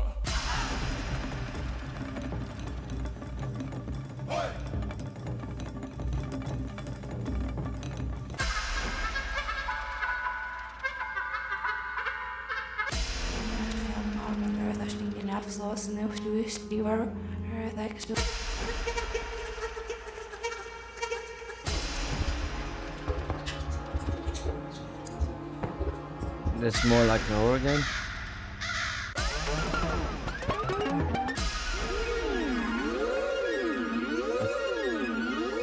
some reason that reminded me to iCarly.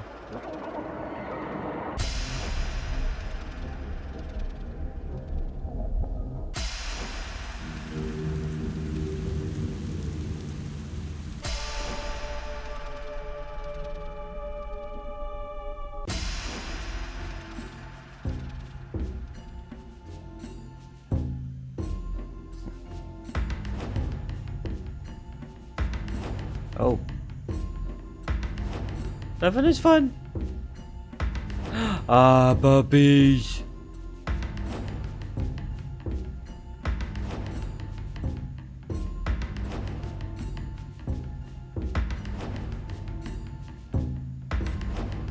Stone Edge. No. Parents of Giza. Oh my god, I forgot their names.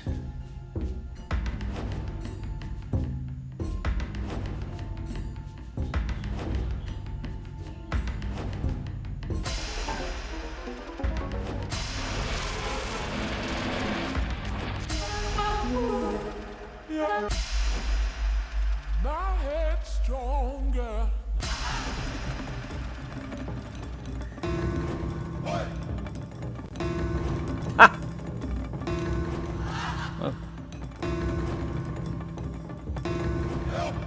Not bad.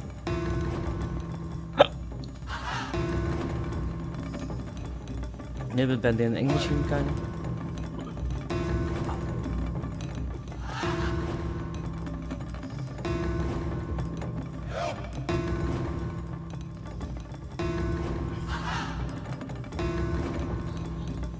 Stanley? Stanley? Stanley! Oh good, you're awake. It seems you had sort of dozed off there, drifting away into dreamland. But we can't thought you have left that, us. Stanley, because this hole is just so darn fascinating that I want you to be wide awake for every second of it. You don't want to miss a single moment. So how about if I just pop in from time to time and wake you up to keep you really truly focused on the hole? From the looks of things, you and I will have many, many years here in this hole. That doesn't And sound I'm like looking fun. forward to all of them. Stay alert, Stanley. I'll be back. Toodle-pip. To the pip. And there we go again.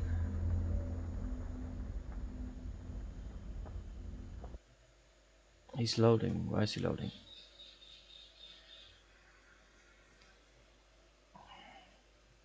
Oh. Here we are. Go on.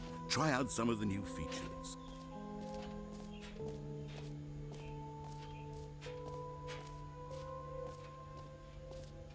What if we go back to the infinite hole? Just jumping once.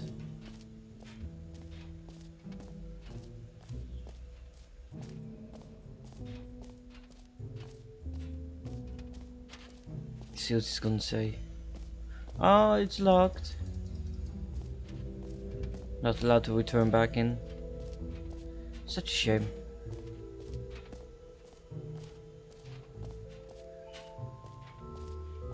Okay. What's up here? Mostly infinite hole. Setting world champagne campaign. That's new. We go to That's New later on.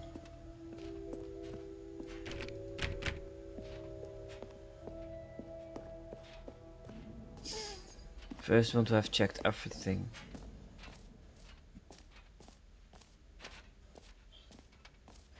Collectibles.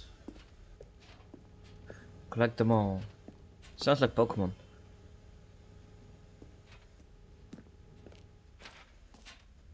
Ah, collectibles. Now it's a real video game. In the Stanley Parable 2, you'll run around gathering up these miniature Stanley figurines. And what's truly innovative is that there will be no reward for collecting all of them. I don't want to stifle the intrinsic joy of watching a number go up. You simply collect all of them, and then you move the hell on with your unremarkable life.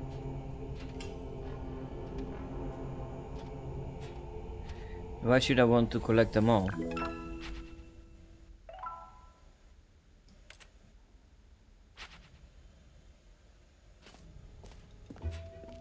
God, it really is the worst when you collect everything in a video game and then they give you a big fancy reward for it. Absolutely tragic.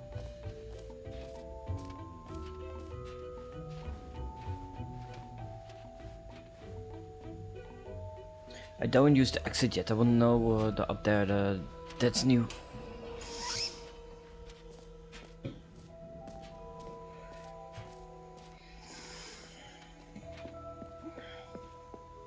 I love it to mess with the narrator.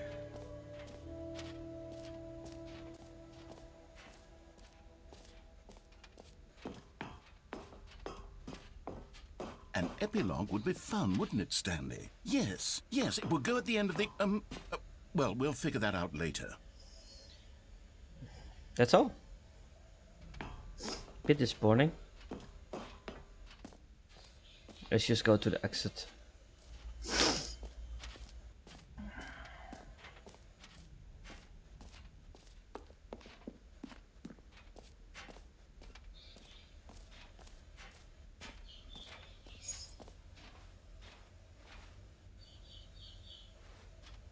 Infinite Hall, collectibles, epilogue, office decoration, the Stanley Parable reassurance bucket, setting world champion, merge the button that says the name of the play that is in the game, re-archive this map, champs. Yeah, we had them all, so let's go to exit.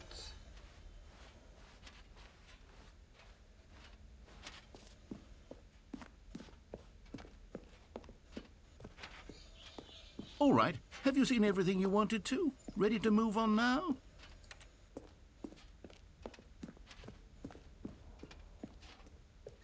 Pretty much. So, Stanley, what do you think? Do you like all of the new features? Yes, I know it's not exactly clear yet how exactly these features will come together as one single coherent video game, but I can feel it in my soul. It's going to work. There's definitely a good game in there somewhere. Say, let's do an experiment. I'll arrange these new features together and we'll see whether or not it coheres into a meaningful gameplay experience. Okay. Are you ready? I was born Here ready. it is. I give you the Stanley Parable 2.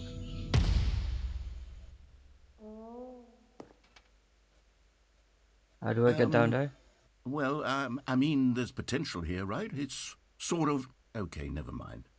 Hold on. Let me do a different arrangement. Okay, yes, this is much better. I feel good about this. Here we go. Version 2.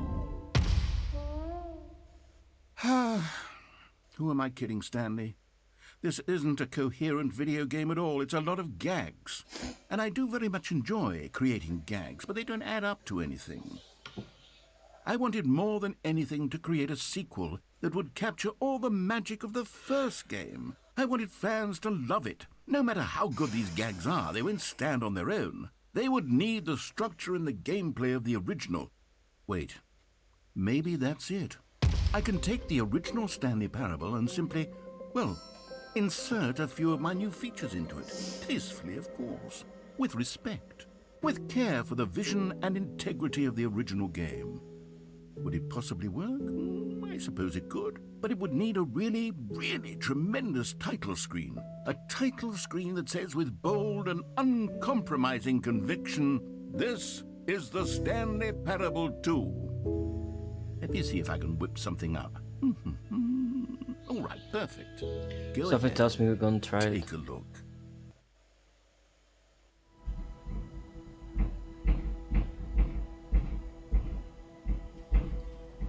Let's just continue. I know this is a very long video, but This Oh, is the God. story of a man named Stanley. we hear this already. All of his co-workers were gone. What could it mean? Stanley decided to go to the meeting room. Perhaps he had simply missed a memo. The bucket! Stanley picked up the bucket.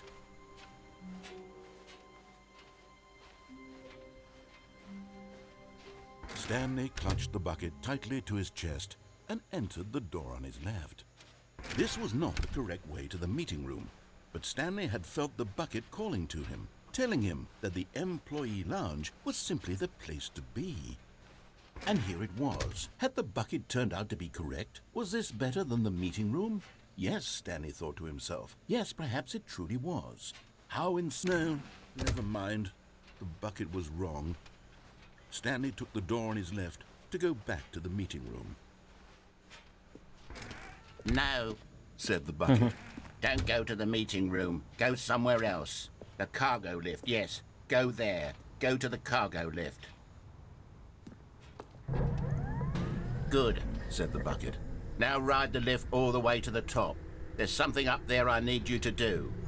Stanley did not question why or how this bucket was speaking to him. It should have alarmed him, of course, because buckets can't talk. But Stanley chose not to think about this obvious fact. He was firmly convinced that the bucket had spoken to him, and he unthinkingly did whatever the bucket asked.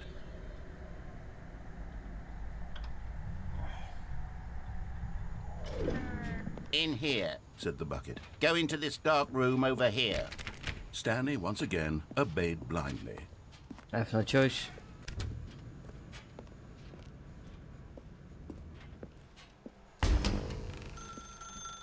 Now pick up the phone. Said the Bucket. This is the sad story of a man named Stanley and his bucket. Once upon a time, I gave Stanley a bucket because I thought he was lonely and could use a friend. And then, very distressingly, he began to believe the bucket could speak to him.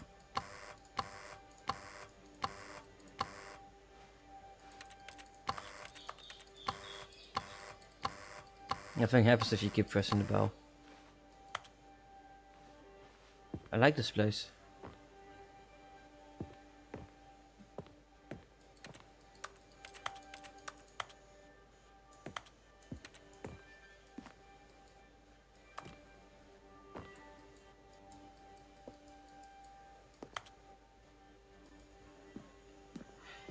I can't do anything here.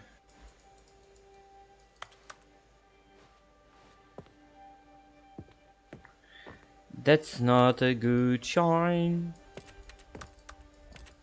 What are we gonna do?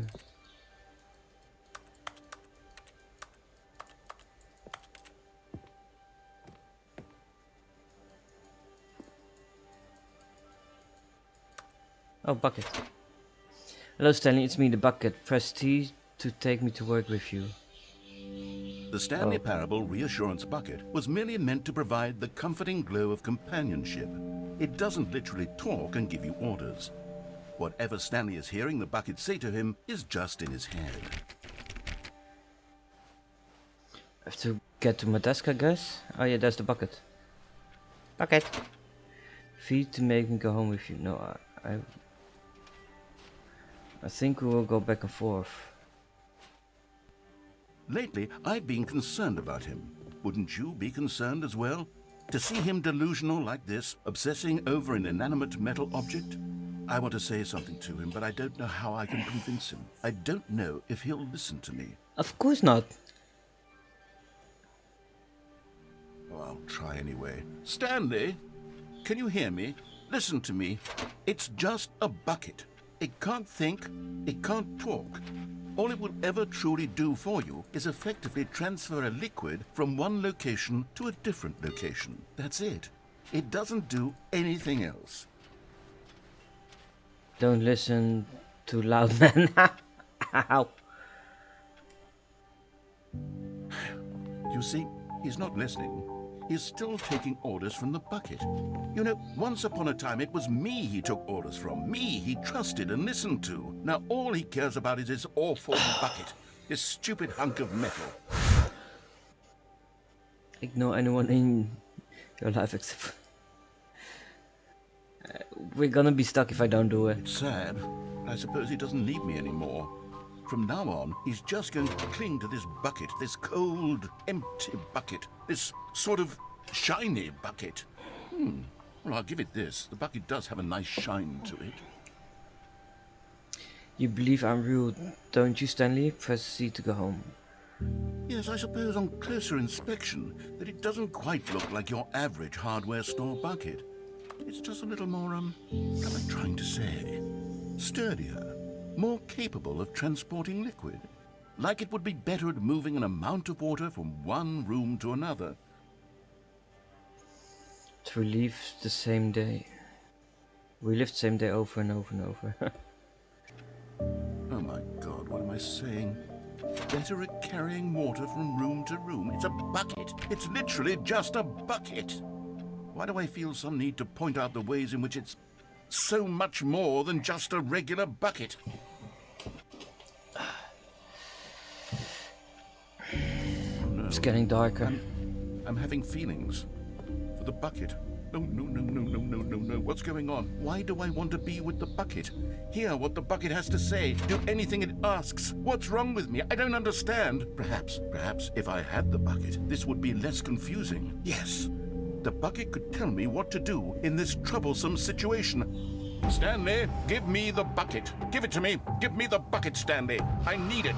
Give it to me now. Give it or I'll... What the hell was going on there? Go back to work, Stanley.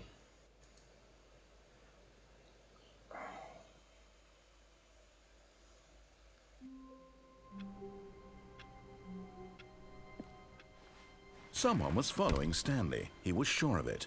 If he checked over his shoulder now, he would surely catch them. It was only a matter of time.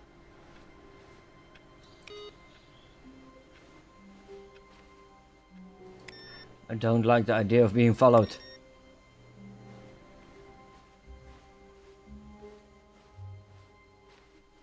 Bucket. Stanley lifted the bucket into his arms, and a wave of comfort rushed over him.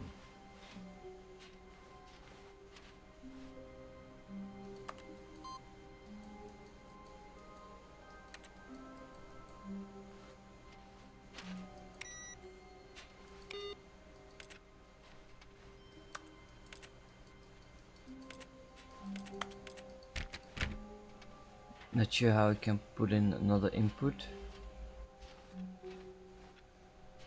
Solitaire.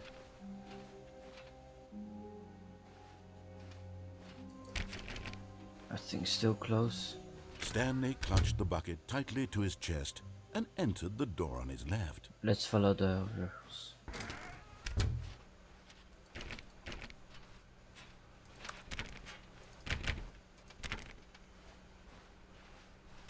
Still no one was here. Stanley needed the bucket's warmth and comfort now more than ever. Perhaps his boss's office was where he'd find answers.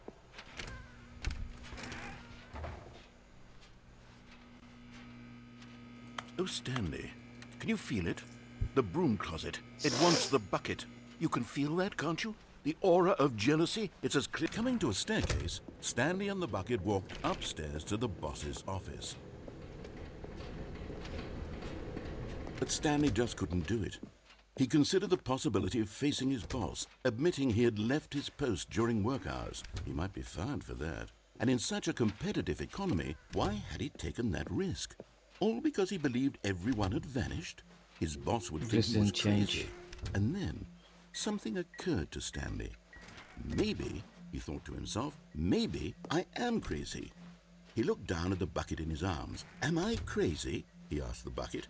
The bucket returned his gaze, but said nothing at all. That's strange, Stanley thought. Usually the bucket is a source of guidance and wisdom for me in difficult times such as these.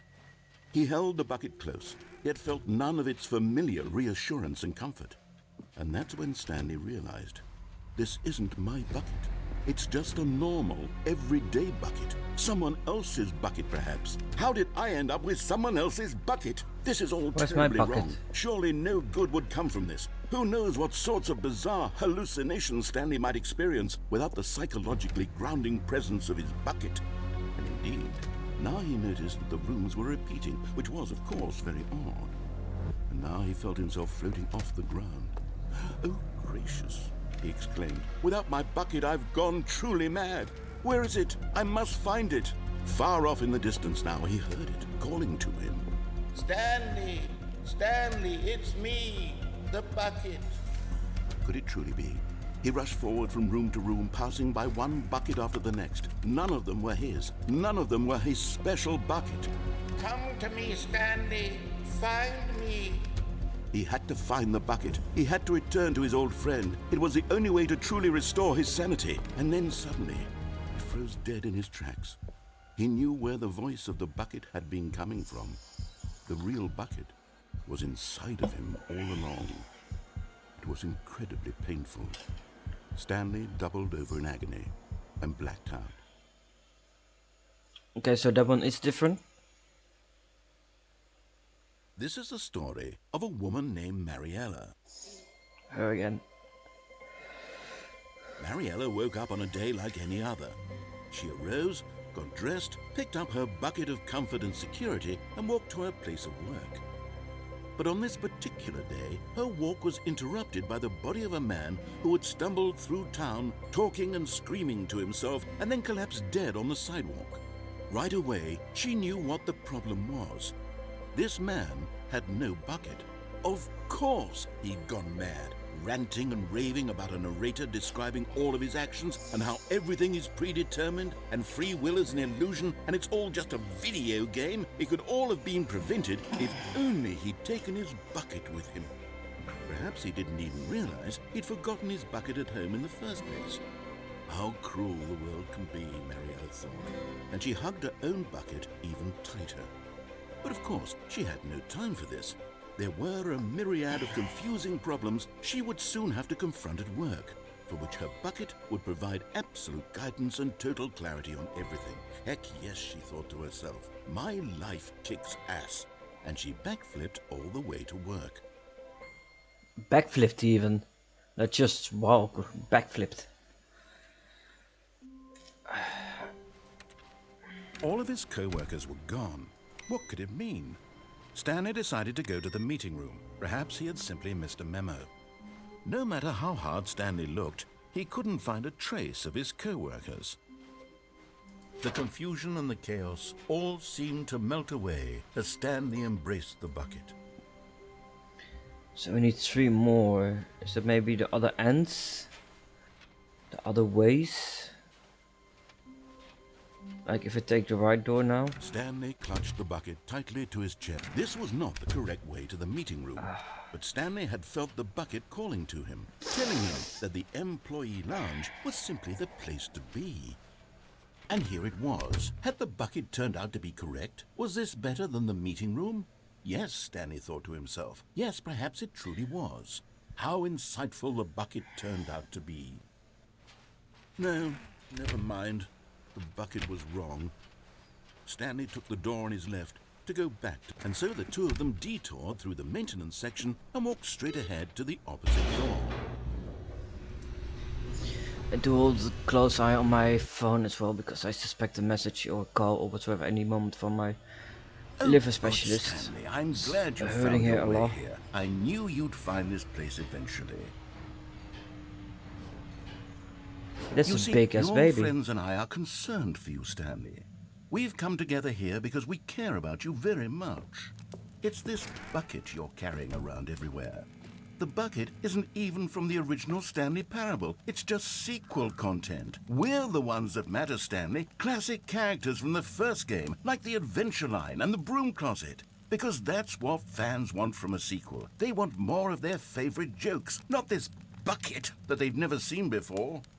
Yes, I know I'm the one who gave you the bucket, but you're spending too much time with it. Don't you want another story involving the Adventure Line? We could make the Adventure Line go somewhere new. Yes, yes, that's what the fans want. Let's do it. Where is the baby coming from? This is my first Stanley, so maybe tell me if it's another one. Whee! Look at that wacky line. Who knows where it'll go off to next? Oh, and it played some silly music as well. That's so me. I would also be like, whee!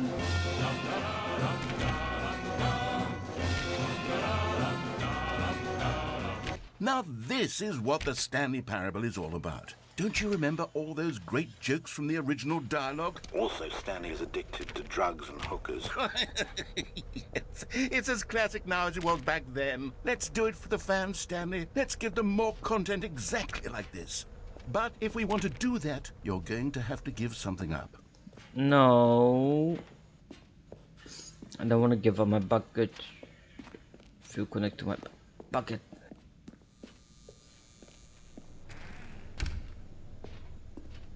Don't you get it, Stanley? We need to get rid of the bucket. That's why I'm very proud to introduce a brand new character. This is the Bucket Destroyer. I think it'll make a wonderful new addition to the rich lore of the Stanley Parable. True, it also was not in the original game, but it's such a well-fleshed-out character with so much personality that to me it already feels as though it's been part of the cast all along. Don't you agree? Can you guess what the Bucket Destroyer does? Yeah. Surely you don't need me to spell it out for you. Go ahead now, Stanley. Say goodbye to the bucket, and then pop it into the machine when you're ready. What if I now don't listen want to to? me. It's crucial that you give it the bucket. I don't know what the Bucket Destroyer will do if it can't destroy your bucket. Destroying buckets is all it knows. That is its singular personality trait. Sure, I can hear you saying, how does a character with only one personality trait deserve to join the pantheon of beloved Stanley Parable characters? Well, you see, if you were to really explore the Bucket Destroyer, you would see that its desire to crush buckets is so densely loaded with complexity and nuance that it's really like 10 personality traits. What other object in this game can you even say that about? The broom closet? Certainly not. I wonder what sort of Bucket Destroyer merchandise the fans will be clamoring for after this. Okay, the Bucket Destroyer is getting very upset now. You'll have to hurry and feed it. We can't get back to the classic Stanley Parable characters like the Adventure Line or the Bucket Destroyer until you crush that damn bucket. Quickly now, the fans are waiting. Do it, the fans, Stanley. Give the fans what they want. Hurry and... Damn!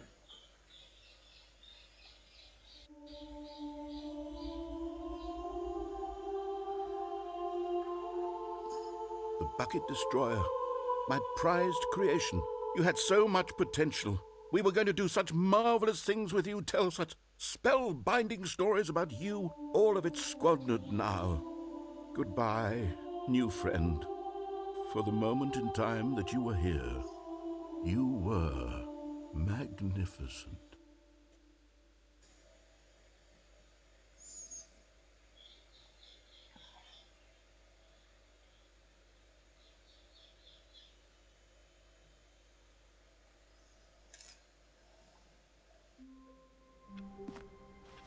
All of his co-workers were gone. What could it mean? Stanley decided to go to the meeting room. Perhaps he had simply missed a memo. Bucket's still here. Warmth spread through Stanley's arms. With the bucket in his arms again, he was home.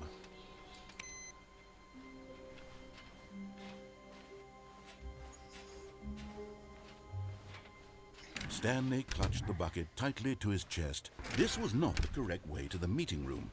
But Stanley had felt the bucket calling to him, telling him that the employee lounge was simply the place to be. I'm just going through it quick. Had the bucket turned out to be correct? No, never mind. The bucket was wrong. Stanley took the door on his left to go back, and so the two of them detoured through the maintenance section and walked straight ahead to the opposite door. No, can't go back.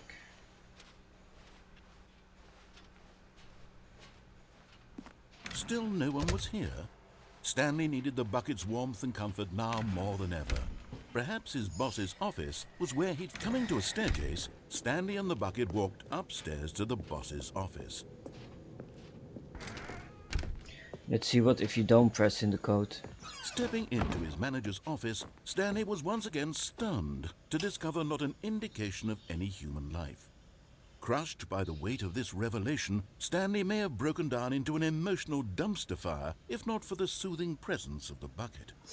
Even now, in his darkest of hours, did the bucket's warmth and guiding light pierce the dark clouds of confusion and chaos. It would be with him always. The bucket would, and he knew it. The two of them were inseparable. At this point, Stanley was so absorbed in the tender spiritual connection he shared with the bucket that he didn't notice the keypad behind the boss's desk. nor in his bliss of simply being near the bucket did he have any notion that the pin number for the keypad was 2845. Let's see what if we don't press the code. 2845. Stanley just sat around twiddling his thumbs. Trying to input anything on the device was useless, since he could never possibly know that the combination was 2845.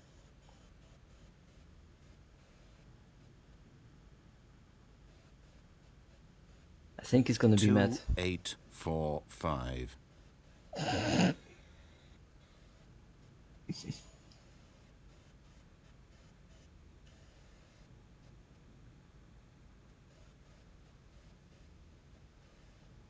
Yeah?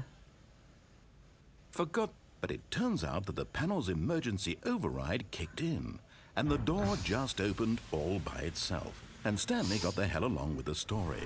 Well, whoop-de-doo. He's so happy with us, but not.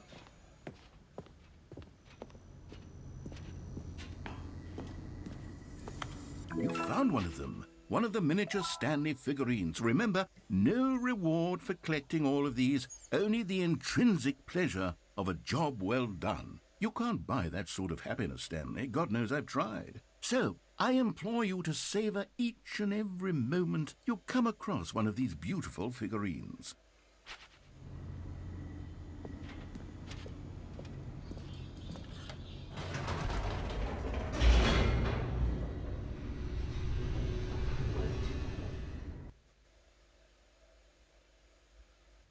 The elevator raced downward, plummeting towards an unknown fate. It would be all Stanley could do to keep himself together, if not for the bucket. Soothing him, comforting him, reassuring that in this darkest moment of uncertainty, he would be all right. The bucket is here for you, Stanley. Everything will be fine.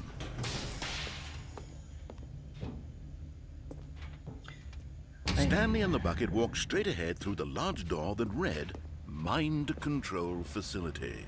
Let's do this one first. Although this passageway had the word escape written on it, the truth was that at the end of this hall, Stanley and the bucket would both meet a violent death. I believe if I go there where there's a very long part, let's first do. But of course, Stanley and the bucket thought better of it and realized they simply had too much to live for.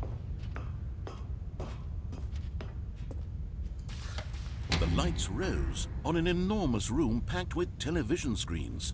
What horrible secret did this place hold? Stanley and the bucket both wondered to themselves.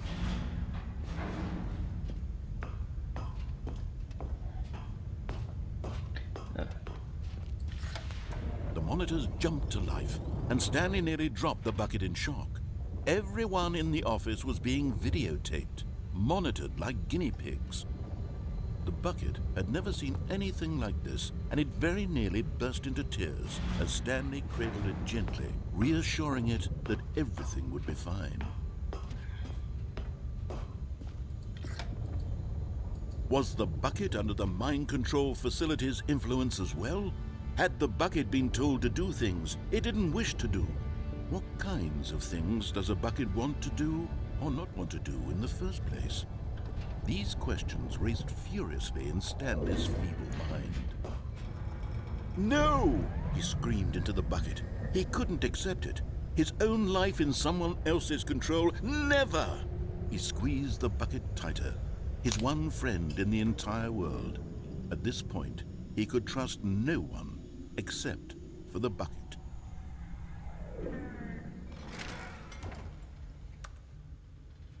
But here was the proof. The heart of the operation. Controls labeled with emotions, happy or sad or content. Walking, eating, working, all of it monitored and commanded from this very place. And as the cold reality of his past began to sink in, Stanley decided that this machinery would never again exert its terrible power over another human life. For he and the bucket would dismantle the controls for good. Two best friends, Stanley and the bucket, up against the world. They high-fived in a really cool way. and the bucket made a sassy comment about taking down the system. What if I press on? But at the last second, the bucket jumped in and pressed the button to turn on the controls. Stanley gasped in horror. Had this been the bucket's plan all along?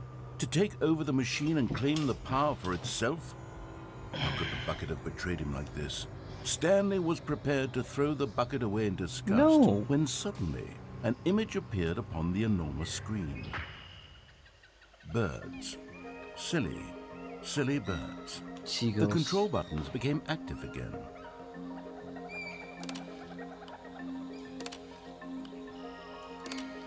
Stanley flipped through one video of silly birds after another, and then it dawned on him. This wasn't a mind control facility at all.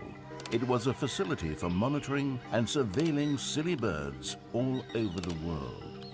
The mind controls were only a facade to disguise its true intentions. Had the bucket known this all along? Stanley marveled at the metal genius in his hands, the one who had pointed him towards this incredible discovery. Stanley and the bucket never found freedom because they spent the rest of their lives here in this place, flipping through live streams of the silliest birds imaginable. Of all the possible paths his life could have taken, this one was surely the best. And Stanley was happy.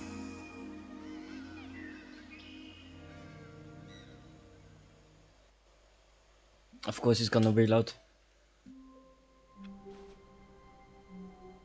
All of his co-workers were different. gone. Well, Stanley picked up the bucket and smiled. He'd never be alone again, not truly alone, not with the bucket around. Stanley clutched the bucket tightly to his chest and entered the door on his left.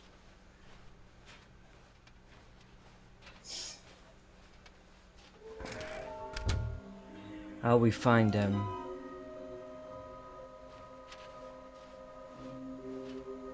Large room, lots of stairs, something to do with stairs. Somewhere both red and blue. A private but smelly place for an important person. I think those are locations. Coming to a staircase, Stanley and the bucket walked upstairs to the boss's office. Another miniature Stanley figurine. This, you know, there really must be a snappier name for these things. What about mini-stands? Stanley figs?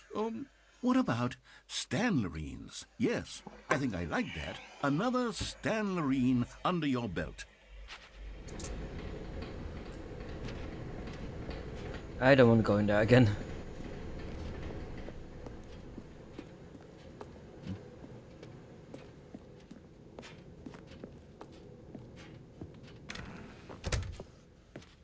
I forgot others. Hey, computer's now over here.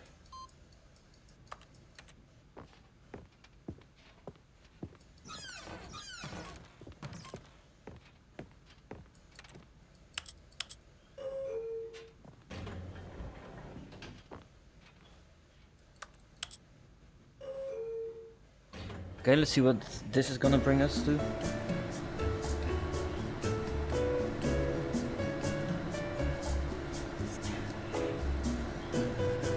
You guys heard it as well, right? It's that Stanley, the music.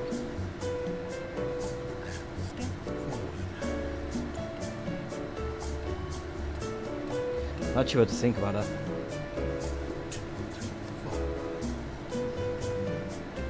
How far up are we going?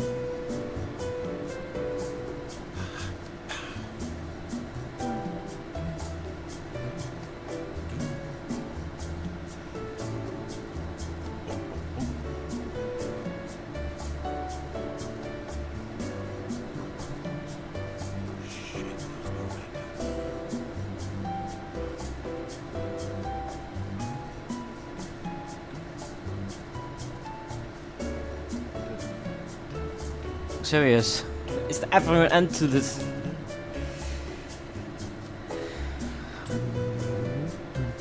What's wrong, Hope?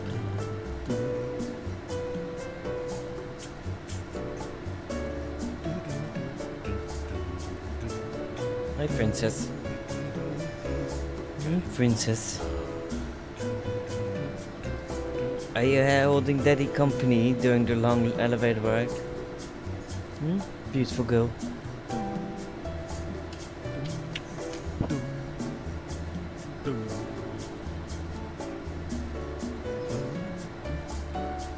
Beautiful hope.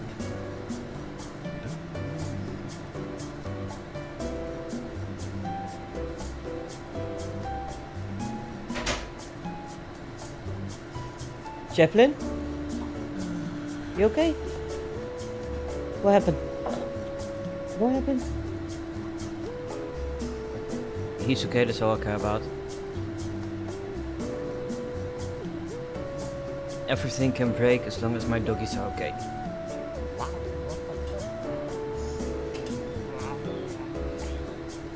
This elevator ride is very long. Yeah. Really long, yeah. What you doing? Something else, but this was a mistake.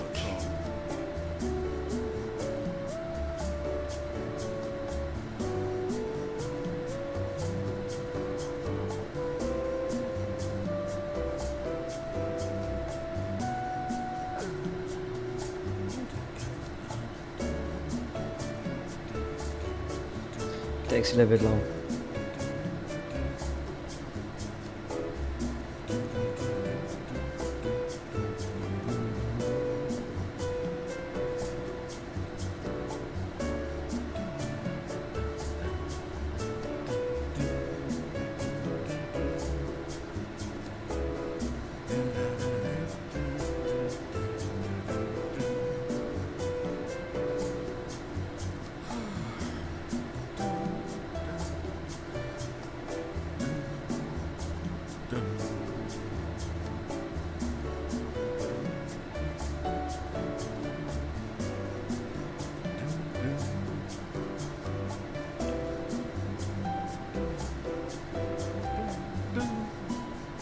Is it ever going to stop?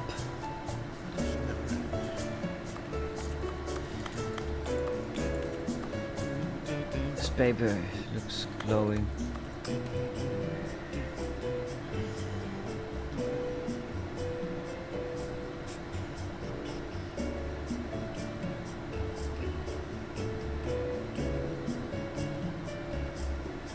No, parable.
This is gonna take forever, right?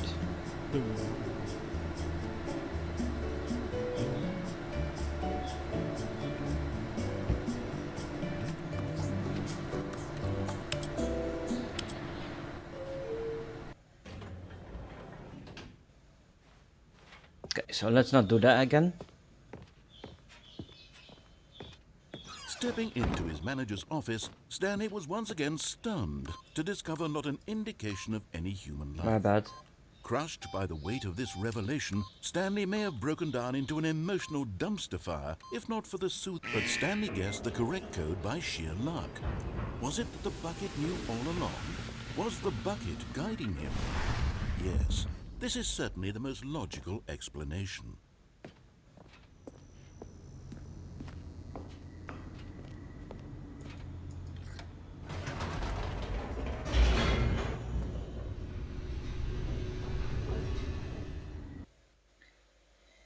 Yeah, I just loaded. It's taking too long. Else. Stanley and the bucket walked straight ahead through the large door that read, Mind Control Facility. Although this passageway had the word escape written on it, the truth was that at the end of this hall, Stanley and the bucket would both meet a violent death. We're just going up straight.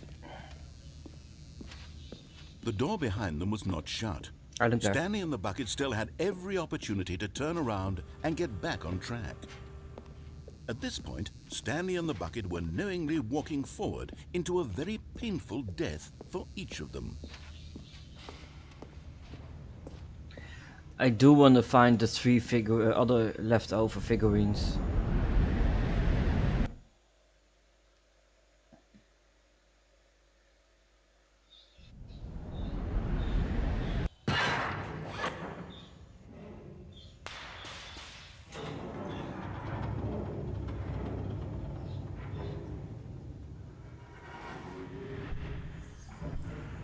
As the machine whirred into motion and Stanley and the bucket inched closer to their demise, Stanley reflected on how meaningless the bucket's warmth and comfort had turned out to be. To be sure, it puts the mind and the soul at ease to embrace the bucket, but what use is a sense of ease when you're about to be crushed to death? This is what Stanley thought to himself, and he sort of kicked himself for wasting so much time carrying a bucket everywhere. Farewell, That's pretty Stanley. comforting.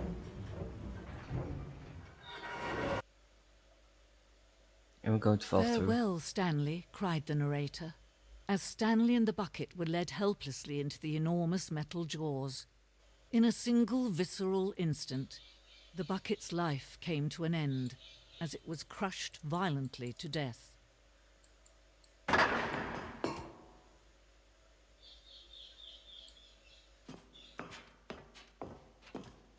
It was a shame, the death of such a magnificent bucket. It's true that all buckets are radiant in their own way, but this one stood above the rest. It was This a is different. glorious bucket to behold. The bucket.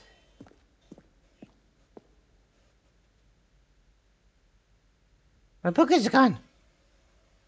Welcome you to the Grand Exhibit. Is he gonna be pulled up Can here? you see how arrogant it was for Stanley to take a bucket like this and to claim it for his own?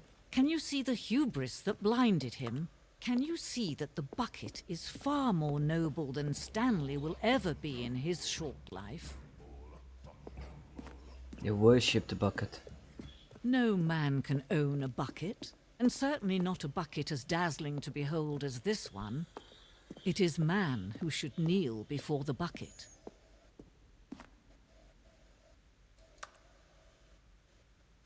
If he falls, is it an infinite hole? Oh. Back in the office, I guess? But there is something we can do. Something we can do together, you and I, that will right this terrible wrong. Let Stanley die. Let him be crushed by the machine. Don't reset the game. Don't give him another opportunity to run off with another beautiful bucket. We can save the world's buckets from their treatment as tools and implements if only we let Stanley die together. The bucket shall take its place as ruler, as leader, as commander of a new world, a new vision. What shall we do? See what's gonna happen? Let's see what's gonna happen.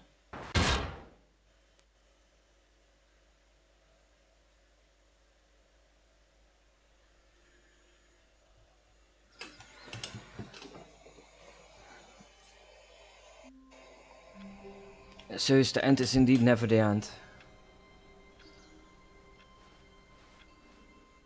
Is mijn bucket not here? All of his co-workers were... Wait, no. This isn't the right office, is it? Is this Stanley's office? Meeting today in the meeting room. Bucket. The good old bucket. Just Stanley and the bucket. Off on another thrilling adventure together. Something's changed. This is really a game that's not ending ever. Stanley clutched the bucket tightly to his chest and entered the door on his left. There was a meeting.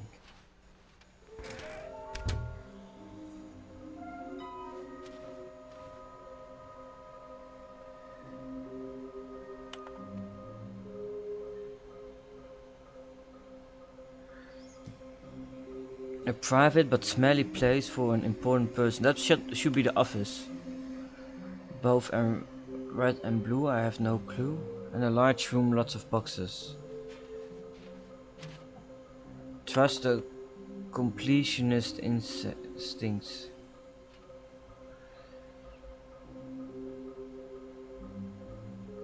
The red room. Wow. I didn't watch it all. How we can find them.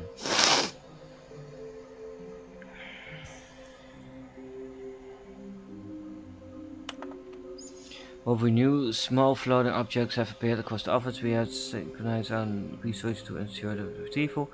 There are many questions. There was no memo. How can you tell you a spot one? What makes them float in the air? Who took the pictures of them? Oh, fuck. Follow clues provided by employee 416. Okay. There will be a reward for finding them all. Okay. Oh, Stanley, can you feel it? The broom closet. It wants the bucket. You can feel that, can't you? Coming to the staircase, Stanley and the bucket walked upstairs to the boss's office.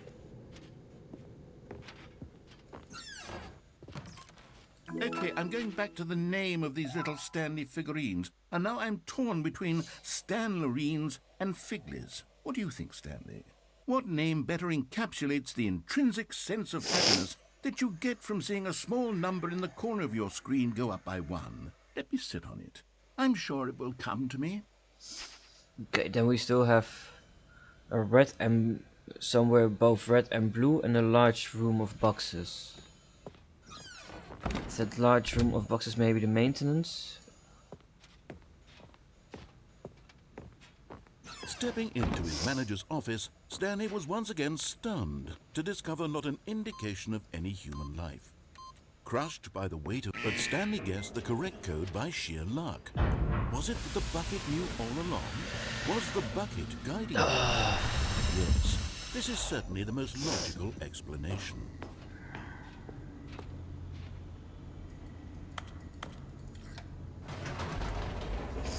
Let's do it the same way as before with the birds.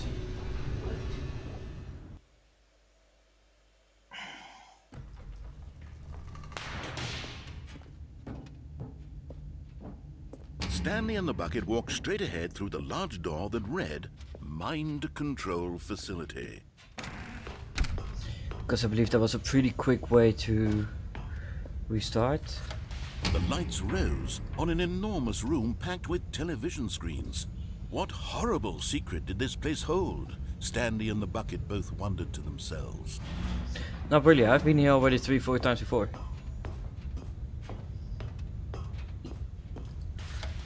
The monitors jumped to life, and Stanley nearly dropped the bucket in shock. Everyone in the office was being videotaped, monitored like guinea pigs. The bucket had never seen anything like this, and it very nearly burst into tears as Stanley cradled it gently, reassuring it that everything would be fine.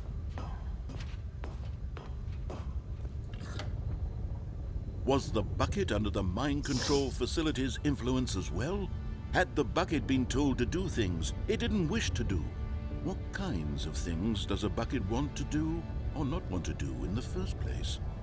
These questions raced furiously in Stanley's feeble mind. No! He screamed into the bucket. He couldn't accept it. His own life in someone else's control, never! He squeezed the bucket tighter. His one friend in the entire world. At this point, he could trust no one except for the bucket. I'm just wondering what the somewhere above red and blue is gonna be. But here So was the maybe proof. here.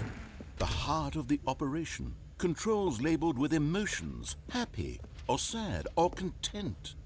Walking, eating, working, all of it monitored and commanded from this very place. And as the cold reality of his past began to sink in, Stanley decided that this machinery would never again exert its terrible power over another human life. For he and the bucket would dismantle the controls for good. Two best friends, Stanley and the bucket, up against the world. They high-fived in a really cool way, and the bucket made a sassy comment about taking down the system. 3.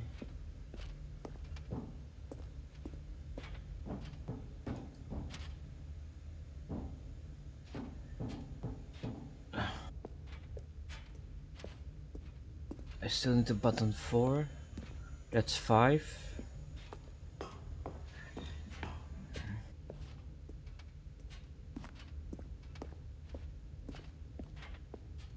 This was 3.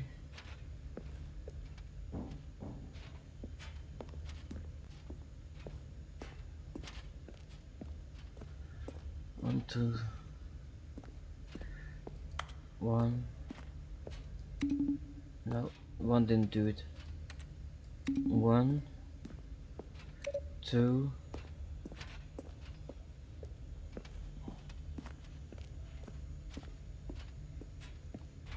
3.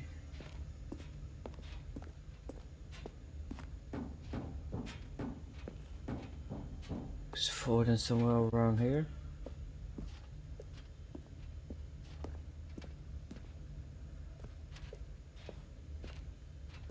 Up there. How do I get up here?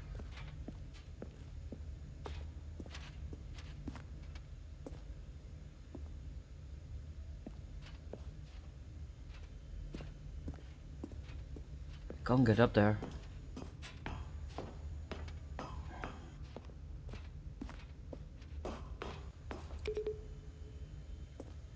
There's like a door in the way.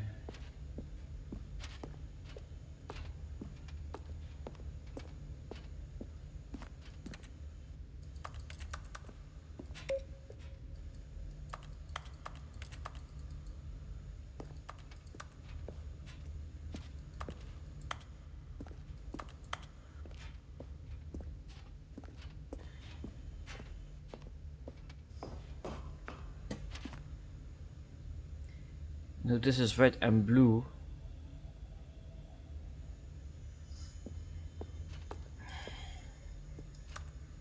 That's why I'm thinking it's maybe up there.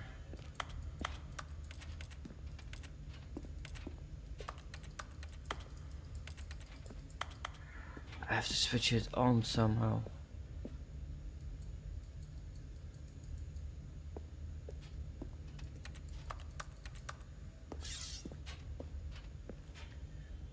How do I get up here? See, there's a gate here.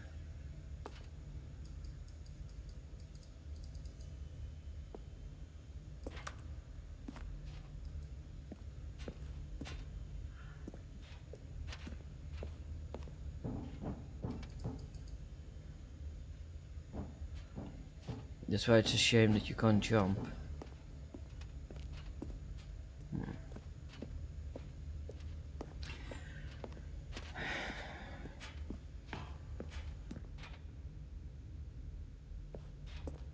Let me try one thing. Maybe if I press the buttons. 1, 2,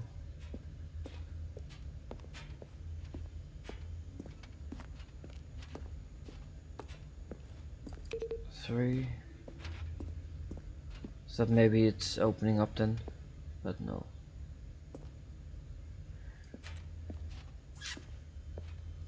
Let's continue because I don't know how to reach it.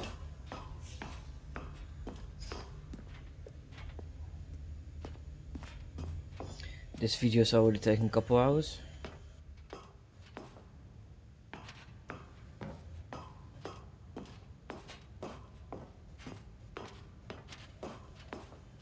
When at last they came to... But at the last second, the bucket jumped in and pressed the button to turn on the controls. Stanley gasped in horror. Had this been the bucket's plan all along? To take over the machine and claim the power for itself? How could the bucket have betrayed him like this?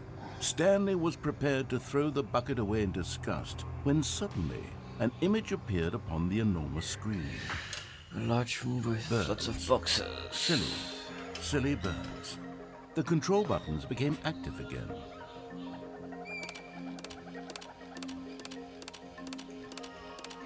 Stanley flipped through one video of silly birds after another, and then it dawned on him. This wasn't a mind control facility at all. It was a facility for monitoring and surveilling silly birds all over the world. The mind controls were only a facade to disguise its true intentions. Had the bucket known this all along? Stanley marveled at the metal genius in his hands, the one who had pointed him towards this incredible discovery. Stanley and the bucket never found freedom because they spent the rest of their lives here in this place, flipping through live streams of the silliest birds imaginable. Of all the possible paths his life could have taken, this one was surely the best. And Stanley was happy.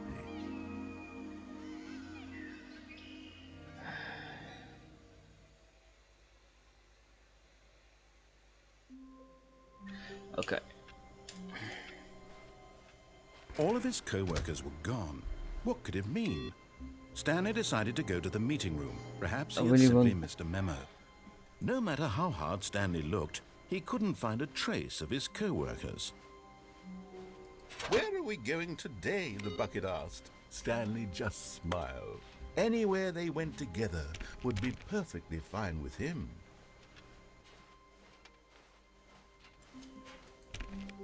I want to know what happens if you Stanley complete them all. the bucket tightly to his... This was The not the computer. correct way to the meeting room, but Stanley had felt the bucket calling to him, telling him that the employee lounge was simply the place to be. And here it was. Had the bucket turned out to be correct? Was this better than the meeting room? Yes, Stanley... No, never mind. The bucket was wrong. Stanley took the door on his left to go back to the meeting room.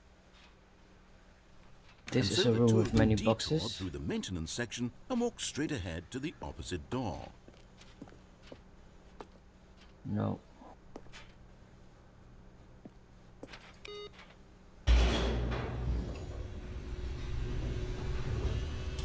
There was a large room with many boxes, wow. Oh, good, Stanley. I'm glad you found your way here. I knew you'd find this place eventually.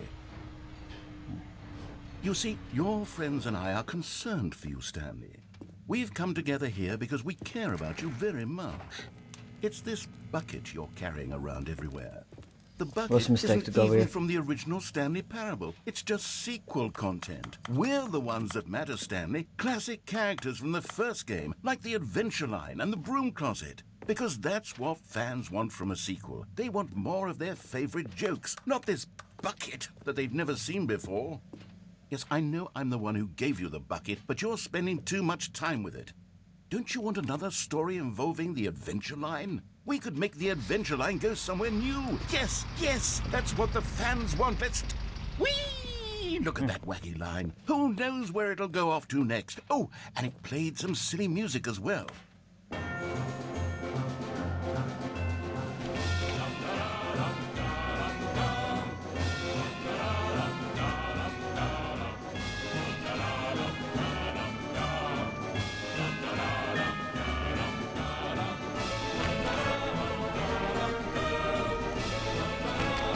Wait, maybe the other storage. Now this is what the Stanley Parable is all about. Don't you remember all those great jokes from the original dialogue? Also, Stanley is addicted to drugs and hookers. Yes, it's as classic now as it was back then. Let's do it for the fans, Stanley. Let's give them more content exactly like this. But if we want to do that, you're going to have to give something up. I want Don't to you see get it, what Stanley? happens if we give up the We need to bucket. get rid of the bucket. That's why I'm very proud to introduce a brand I'm not new happy character. about it, but let's This see. is the Bucket Destroyer. I think it'll make a wonderful new addition to the rich lore of the Stanley Parable. True, it also was not in the original game, but it's such a well-fleshed-out character with so much personality that to me it already feels as though it's been part of the cast all along. Don't you agree? Can you guess what the Bucket Destroyer does? Surely you don't need me to spell it out for you. Let's see what happens. Go ahead now, Stanley. Say goodbye to the bucket, and then pop it into the machine when you're ready. How do I pop it in? Now listen to me. It's crucial that you give it the bucket. I don't know what the Bucket Destroyer will do if it can't destroy your bucket. Destroying buckets is all it knows. That is its singular personality trait. Sure, I can hear you saying, how does a character with only one personality trait deserve to I join can't. the pantheon of beloved Stanley Parable characters? Well, you see, if you were to really explore the Bucket Destroyer, you would see that its desire to crush buckets is so densely loaded with complexity and nuance that it's really like 10 personality I can't. traits. What other object in this game can you even say that about? The broom closet? Certainly not. I wonder what sort of Bucket Destroyer merchandise the fans will be clamoring for after this. Okay, the Bucket Destroyer is getting very upset now. You'll have to hurry and feed it. We can't get back to the classic Stanley Parable characters like the Adventure Line or the Bucket Destroyer until you crush that damn bucket. Quickly now, the fans are waiting. Do it, the fans. I can't Stanley, destroy give it. the fans what That's they right. want. Hurry and...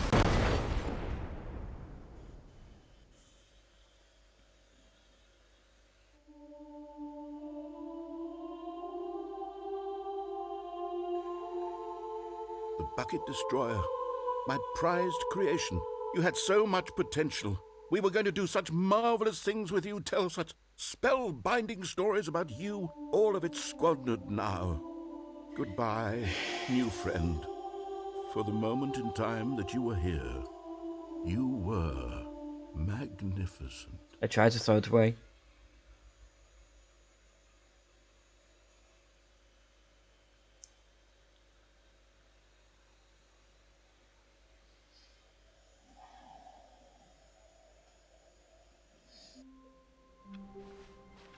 All of his co-workers were gone. What could it mean? Stanley decided to go to the meeting room. A good bucket, a strong bucket, a humble bucket, a committed bucket, a bucket of culture and distinction. I forgot to check the other room.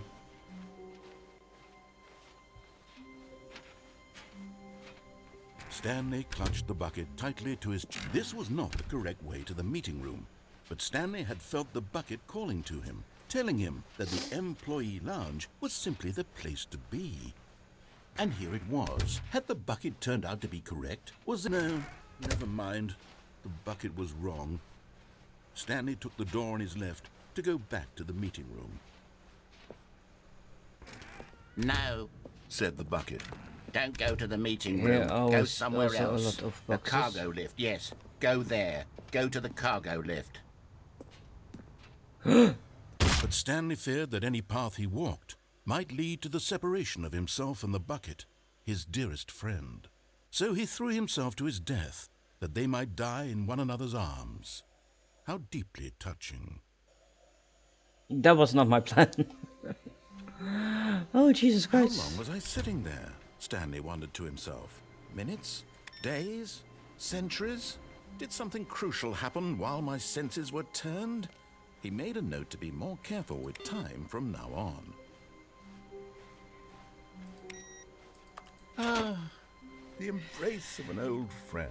Maybe The we withered can companionship jump that on the stands walkway test that's there of on the time. catwalk. Stanley clutched the bucket tightly to his chest. This was not the correct way to the meeting room, but Stanley had felt the bucket calling to him, telling him that the employee lounge was simply the place to be.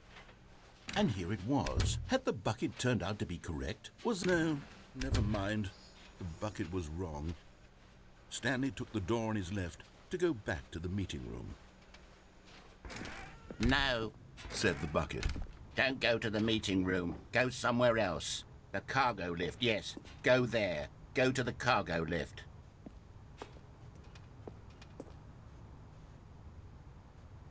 There it is. How do I get there?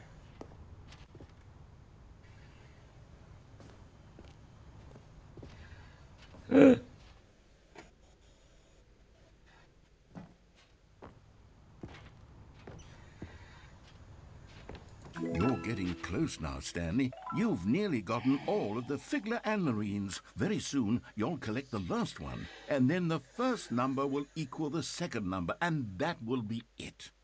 We'll be different people by then. Different in the sense that we used to have none of them, and now we have them all.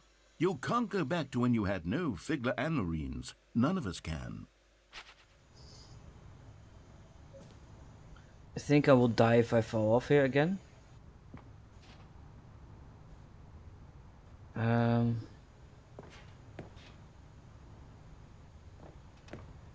So let's go in here.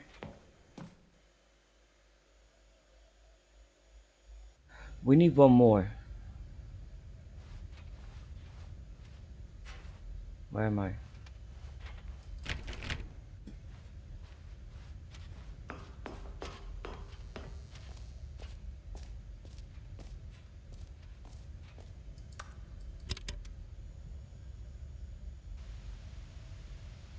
Okay, this is day number 295.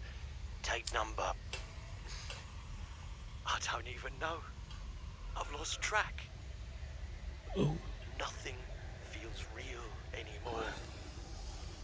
The longer I study this bucket, the less sense anything makes.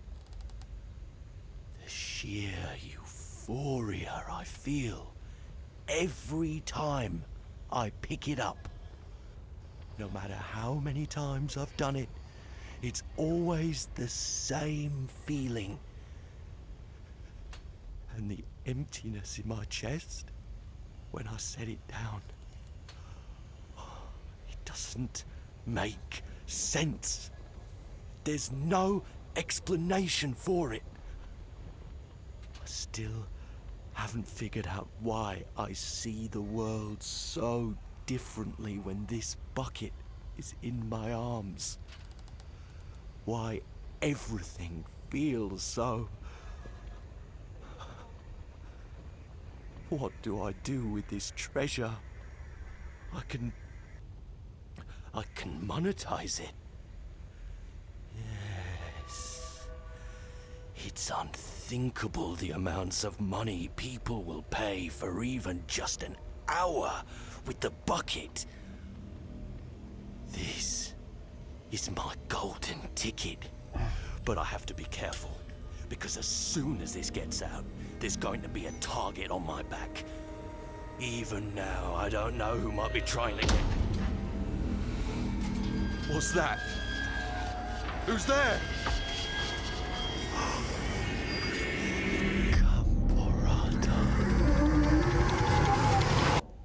Who?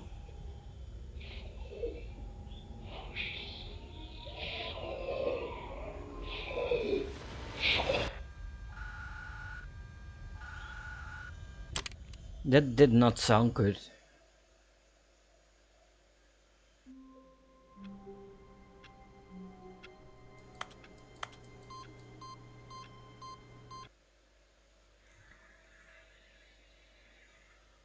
Welcome Stanley to heaven.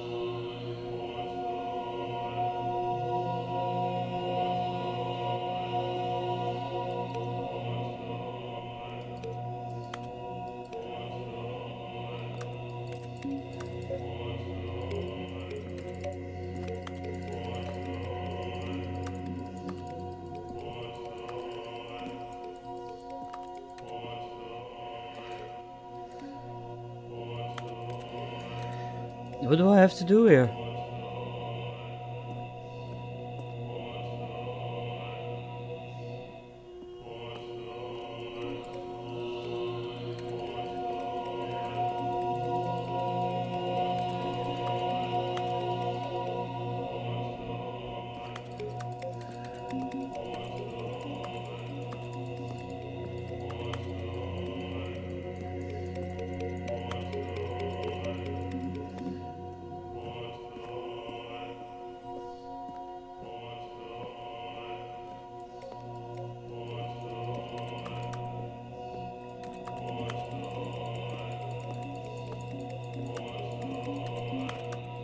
Okay,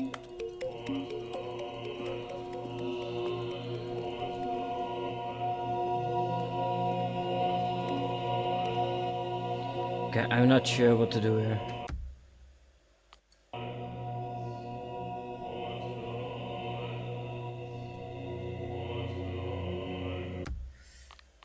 Let's restart the game. Because that was not something I want to do. I was curious about what would happen, but...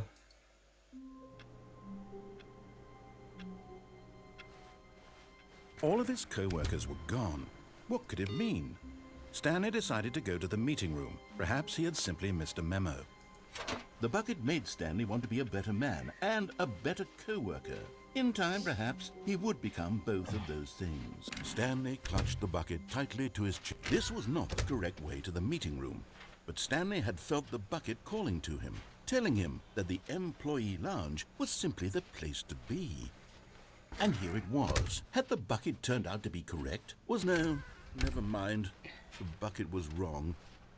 Stanley took the door on his left to go back to the meeting room. No, Said the bucket. don't go to the meeting room. Go somewhere else. The cargo lift, yes. Go there. Go to the cargo lift. See, Good, there's something Said the there. bucket. Now ride the lift all the way to the top. There's something up there I need you to do. Stanley did not question why or how this bucket was speaking to him. It should have alarmed him, of course, because buckets can't talk. But Stanley chose not to think about this obvious fact. He was firmly convinced that the bucket had spoken to him, and he unthinkingly did whatever the bucket asked. Danger everywhere. Okay.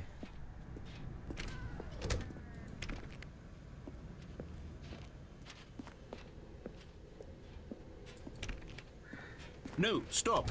Look there on the wall. You see, there's a sign right there. It says, "No buckets past this point." Stanley, how could you think it was okay to bring the bucket here? Unless, what if the problem is that you actually don't know what is a bucket and what isn't a bucket? I suppose that would explain a lot about your behavior up to this point. Which, if that's true, well, my goodness, I think we have to do something about it. This misunderstanding could have dire consequences on the entire rest of the game if not addressed quickly and properly. So much of the impact of the story is dependent on your understanding of what is and isn't a bucket. Please, step in here for a moment.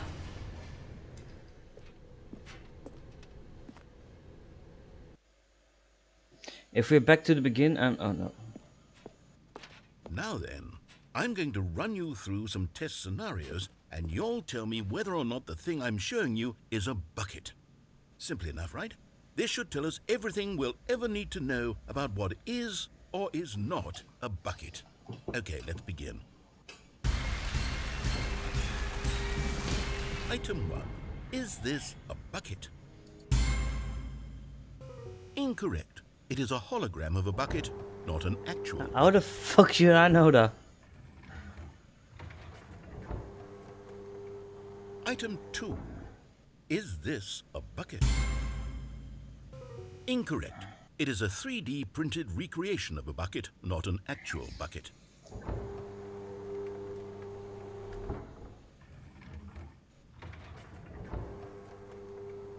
Item 3.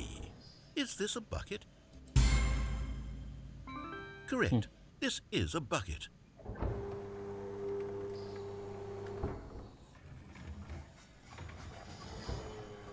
Item 4. Is this a bucket?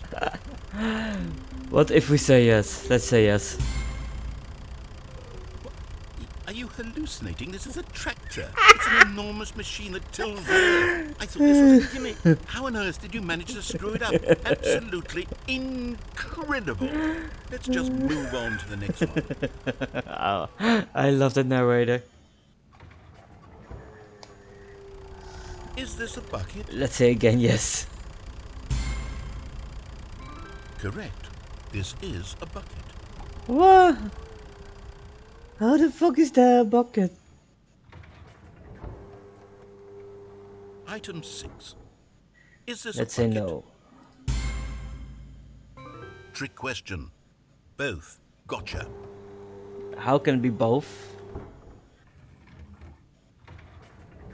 Item Wait, hold on. I can't find the next one. Let me see. It should be around here somewhere.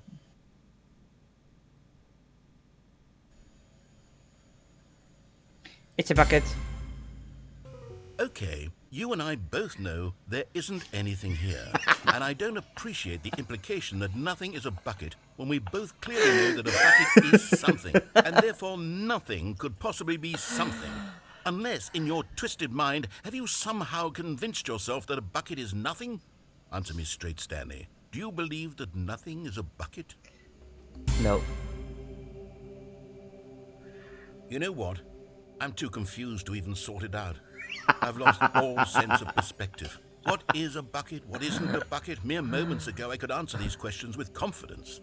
And yet now I'm somewhat adrift. Do any of us know what a bucket is? Am I a bucket? Is he the bucket, Stanley, maybe? I can't keep doing this. I'm losing myself, and myself was all I ever had to begin with. I'm afraid the bucket is threatening to tear our relationship apart. I can't have that. I'm sorry. But I'm going to erase all buckets from the game entirely. Okay, here we go. That's a shame. What happened? Is everything gone? Yeah. Why did everything disappear? Wait, was everything a bucket? Every single thing in the game was a bucket. Oh my God, I had no idea. How could... Except me. I'm not a bucket after all. And you, Stanley, you're still here. You're not a bucket either. Oh, this is wonderful news. We're not buckets. Yes, I actually feel much more at ease right now. It's delightful to get some clarity on that issue, but it doesn't change the fact that we haven't got a game. So, tell you what, I'll reset everything and we'll put back all of the buckets, okay? And we'll know that it's all a bucket. But if you run into anyone else, maybe don't mention that. Who knows what that information might do to a person? All right, here we go. Okay, let's not bring the bucket this time, because I want to enter that door. How long was I sitting there? Stanley wondered to himself. Minutes? Days? Centuries? Did something crucial happen while my senses were turned? He made a note to be more careful with time from when Stanley came to a set of 2 open doors. This was not the correct way to the meeting room, and Stanley knew it perfectly well. Perhaps he wanted to stop by the employee lounge first, just to admire it. It was okay. But eager to get back to business, Stanley took the first open door on his left. Stanley was so bad at following directions, it's incredible he wasn't fired years ago. Look, Stanley, I think perhaps we've gotten off on the wrong foot here. I'm not your enemy, really, I'm not. I realize that investing your trust in someone else can be difficult, but the fact is that the story has been about nothing but you all this time. There's someone you've been neglecting, Stanley. Someone you... What? Really? I was in the middle of something. Do you have zero consideration for others? Are you that convinced that I want something bad to happen to you? Why, I don't know how to convince you of this, but I really do want to help you, to show you something beautiful. Look, let me prove it. Let me prove that I'm on your side. Give me a chance.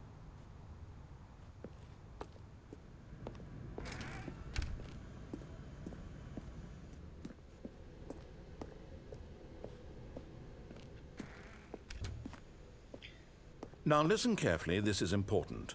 Stanley walked through the red door. The last statue was... So we're both red and blue. This is both red and blue. Is it here? Here. Final one. And there it is. The last Stiggly Wiggly. Savor this moment, Stanley. This is a real accomplishment. This is doing something just for the sake of doing it. Where so many people expect to be rewarded for the most trivial achievements, you've insisted that a job well done is its own reward. I would tell you that I'm proud of you for collecting them all, but that would be like a reward, and we can't have that. So, instead I'll just say, it's done. We're all done here. And now we can go to whatever the hell you were doing before you hunted for figurines.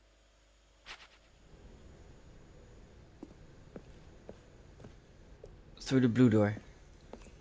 Aha, perhaps you misunderstood. Stanley walked through the red door. I still don't think we're communicating properly. Stanley walked through the red door. All right, fine. Go ahead, Stanley. You want to know so badly what's out there? You want to find out what lies at the end of this road you've chosen? Well, don't let me stop you. You see? What's this? There's nothing here. I haven't even finished building this section of the map because you were never supposed to be here in the first place. Broken rooms, exposed developer textures. Is this what you had wanted? Yes, well. Was it worth ruining the entire story I had written out specifically for you? Do you not think I put a lot of time into that? Because I did. And in the end, it was all for nothing. Because this is what you wanted to see. Help me here, Stanley. Help elucidate these strange and unknowable desires of yours. What would have made this game better? What did you want to see? Vehicles? Skill trees? Nah. Work with me. You've given me absolutely nothing so far. Tell you what. Let me take a stab in the dark at a new design, and you can give me some feedback. There we go. A third option. This already feels leaps ahead of where we were before. Go ahead, Stanley. Take it for a spin. Okay. Okay, I'm going to stop you. Please there. rate your experience. Now, tell me about your experience with this new version. Would you say that the game benefited from allowing you more choices? Feel free to be honest. I'm looking for some real critical feedback here. Let's do a 3. It's okay. Oh, of course. A 3. Really? Maybe next time we can get you to form an actual opinion, you know? Any level of critical thinking or engagement with your surroundings? Does that sound good? Think we can do that? Yes? Wonderful. Here, based on the data from your previous playthrough, I've compiled a new version. And to be perfectly candid, I think I've knocked it out of the park with this one. Let's take a look. Stanley Parable Worldwide Leaderboard.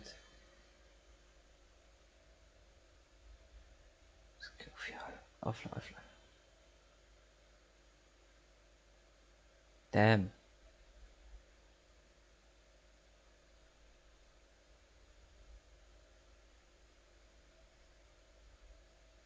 I haven't been playing for 7 hours.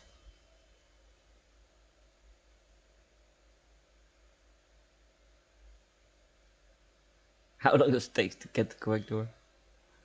Some friends, our friends list empty. I have 2 friends. 3.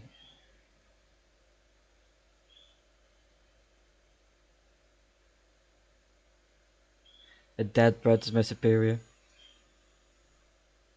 Let's just continue. I wanted to do it again, but... Now, would you say that competitive leaderboard helped you feel motivated to keep walking through doors? Again, honest answers, please. Hey, I nearly forgot. I've got a prototype of a new game I've been working on, and now would be a lovely opportunity to give it some playtesting. You wouldn't mind taking a look at it, would you? Perfect. Let me boot it up. This game takes forever. The baby crawls left towards danger. You click the button to move him back to the right, and if he reaches the fire, you fail. It's a very meaningful game, all about the desperation and tedium of endlessly confronting the demands of family life. I think the art world will really take notice. But of course, the message of the game only becomes clear once you've been playing it for about 4 hours. So I'm why gonna don't play you for 4 give it hours. 4 hours of play to make sure it's effective. Be sure to keep notes on your experience.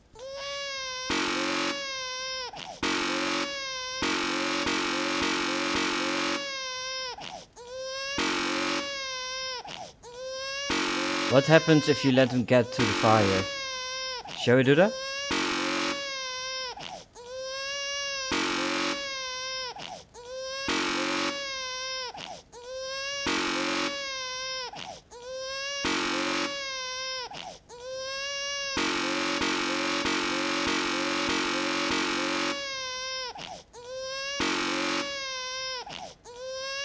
I think the only way out is to let him get to the fire. Normally you should have heard something from the narrator. Let's get him to the fire. You heartless bastard. Did you do it because you hate babies or purely to spite me? You. Because if it's the latter, well, I don't know what to do. I'm completely out of ideas. I can't think of a single thing that might improve the experience for me. I'm not even going to try. I'm out. I'm done. It's over. Thank you for playing. Your input was extremely valuable. Oh, hey, since my game was so awful, why don't we play someone else's game? Just to ease the pain. Let's see. What do we have here? Yes, this seems like it'll work. Let's give it a shot.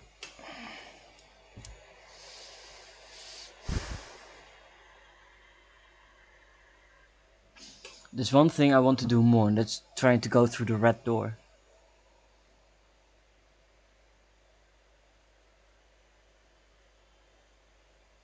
If I did that, then I will stop because I'm already recording for many hours. Aha! Fascinating. What do you think this game is about, Stanley? What's our backstory? And what is our wait. motivation? Well, it seems obvious to me that you are meant to play as a creepy man spying on innocent civilians below you from up high in your creep tower, perhaps for some sort of twisted erotic purpose. Yes, that must be it. What a fascinating venture into the experience of total mental depravity. So far, I love everything about this game, Stanley. And it seems there's even more. Come, let's venture outward and see what else is out there.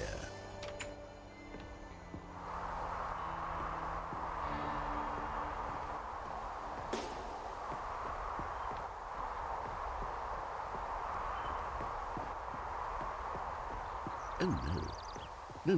No, it can't be. What? It is. It's an open world game. Good God, quickly block it off. Oh, thank goodness, Stanley. What a close call. You nearly wandered off into that thing. That big, open, just wandering around. No right or wrong directions. No path to follow. You can just go in any... Oh, thank heavens we avoided it. We're out of the woods now, Stanley. Okay, Yeah, I can see I'm that. going to get us out of here. Let's find another game. Preferably something with walls. Something with nice, big, insurmountable walls. Okay, I think this will be just the thing.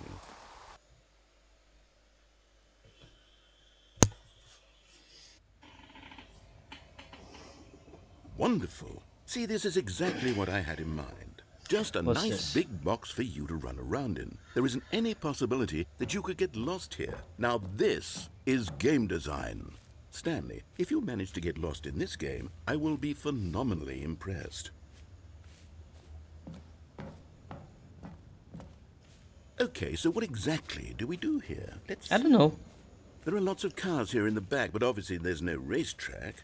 Okay, I'm seeing that there's a ball of some kind back here. Is this game sports ball? Stanley, I think it's sports ball. Oh, what fun. We shall run the bases and do a touchdown together? Yes, I think surely we must. Okay, Stanley, here's the ball. Have fun. Jesus. That's a big ball.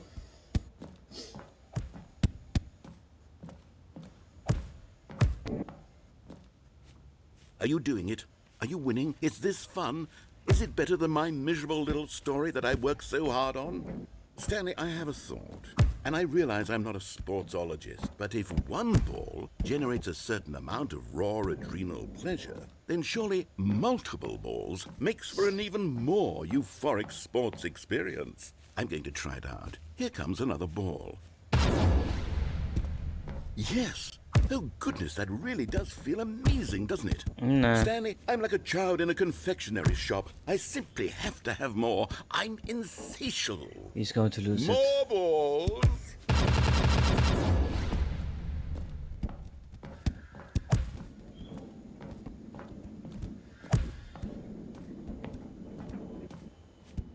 I'm just trying to get through the time. Are you enjoying this, Stanley? No. Are you having fun? Is this a real video game?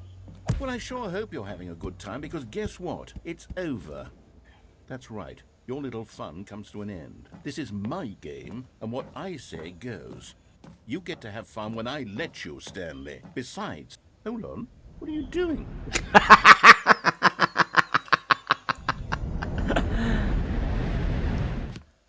Stanley, don't do that. I can't follow you there. I can't help you. How will you write a story without me? You can't do it. You know that. Stanley, come back. This was such an amazing move. Work in progress. Yeah, I can see that. Not sure what happened there. I think we fell into something.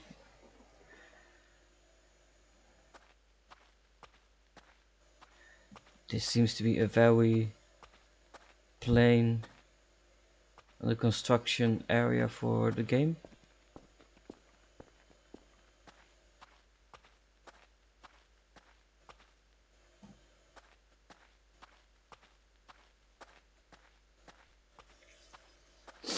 This game is amazing.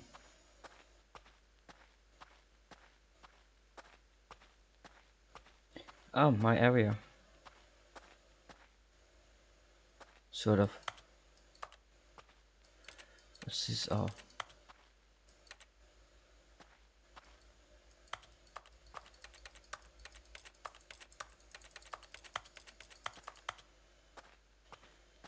Okay.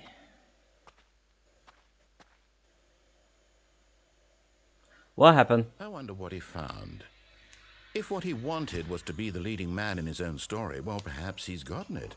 Down in wherever he is right now.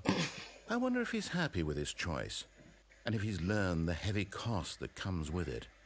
He'll understand soon what I was trying to tell him. He needs me. Someone who will wrap everything up at the end, to make sense out of the chaos and the fear and the confusion. That's who I am. That is what I mean to this world. Oh, yes. Yes, I'll be back. There's no other way. Once this ends, after it all comes to a close, then I'll be back. The end will be here soon. Very soon. I can wait.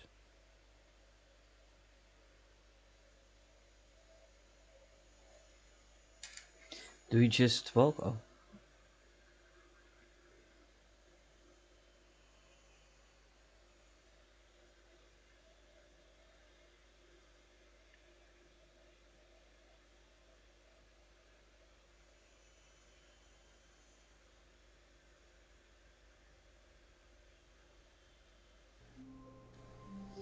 Okay, so we're back. Stanley, I'm sorry, but I have to put a pause on things. It's those figurines, those figglers. I haven't stopped thinking about them since you nabbed every last one. Wasn't it just the most intrinsically fulfilling moment of your entire life? Didn't it fill you to the brim with inner richness? Yes, I know we're supposed to be telling a story, but won't you please indulge me with one more trip back to the memory zone? I would love nothing more than to revisit the figurines. Just one more time.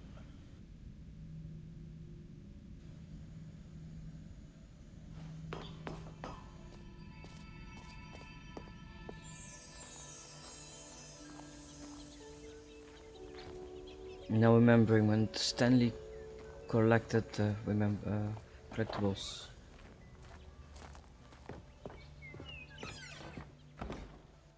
This is gone.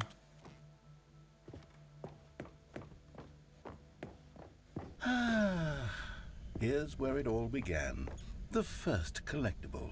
Back then, we had no idea of how many of them we'd find. Sure, it said 6 right there on the screen, but how could we know for certain? We were so innocent. We'll never be like that again, Stanley.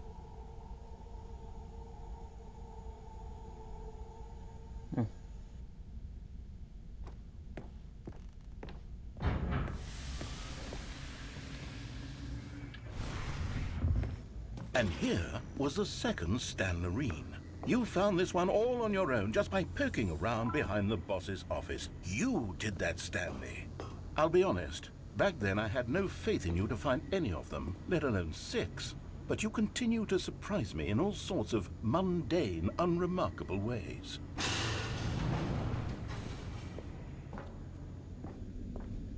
Okay, let's do a little quiz.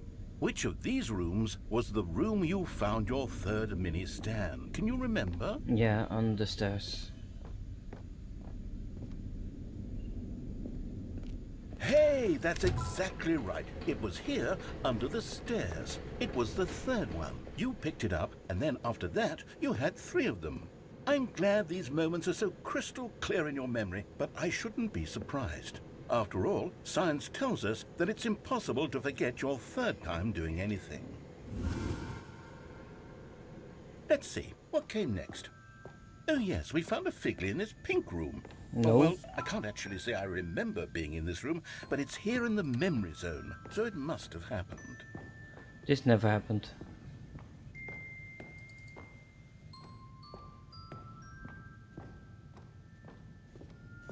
Just follow the light. This was the 5th mini-stand, and this one was really something special. It was in the warehouse. I remember it so clearly. In fact, because this one is particularly special to me, I made a little video to commemorate the occasion. Enjoy. How you found it by the narrator.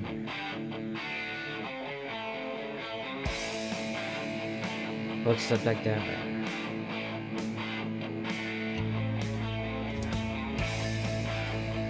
It's mini stand 5.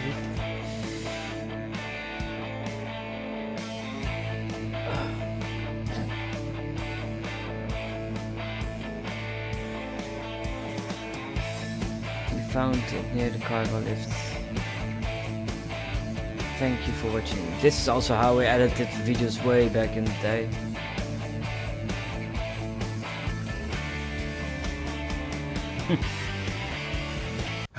Everywhere the narrator, doesn't it? I except for spent a one. lot of time making that video, but it was 8 minutes I wouldn't have spent on anything else.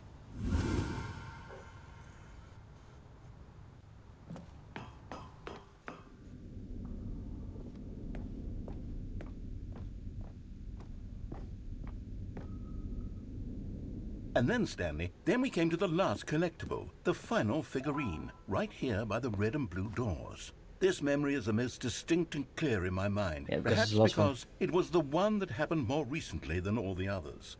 Who can truly say how the mind works? All I know is that this is the moment where you picked up a Figley and I thought to myself, yes, that's all of them. They're all collected. It was a moment unlike any other. Except for the other moments picking up figurines, which it was exactly like. Doesn't matter which door you take.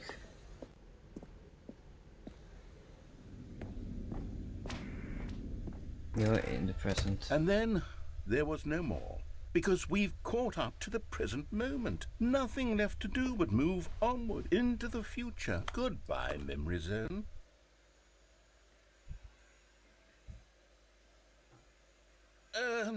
No, I'm not done. I'm not ready to move on. Stop the loading screen. Isn't there some way we can stay here, keep enjoying these figurines? Let's just go backwards. We'll do the memory zone again from the opposite direction. See how that feels. Okay, yes, the room with the red and blue doors. I remember this. I must say, of all the figurines we looked at in our initial tour of the memory zone, this one is the most distinct and clear in my mind. Let's keep going, I want more. And here's where I made that video. Don't you remember the video we watched? Oh, come on. Yeah, That video was very quick. I love that video.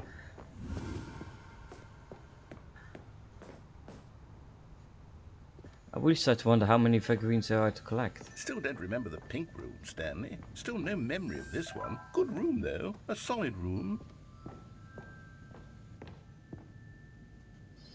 These really were a treat to hunt down. You know, if there had been any kind of reward for finding all of these, it really would have muted the intrinsic joy of collecting them. I'm very glad we resisted the temptation. Next one.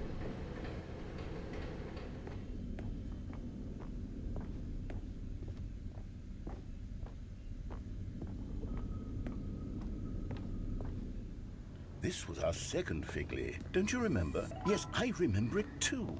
The past is truly a wonderful thing. Why does anyone ever choose to leave it? Keep going. Just too late, I thought, what if we are going This the is other way? it, the very first one we found in the exhibit where I introduced you to the figurines. Oh, I want more memories, Stanley. I want to keep going. What else is there? What came before this? Is he losing it?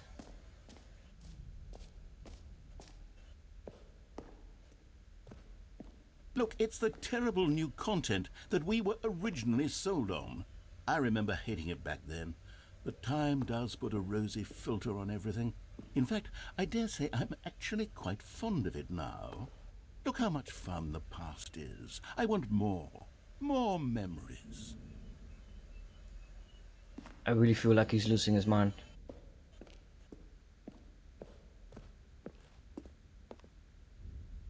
Oh, yes, the two doors. Who could have forgotten that? A classic memory, this one.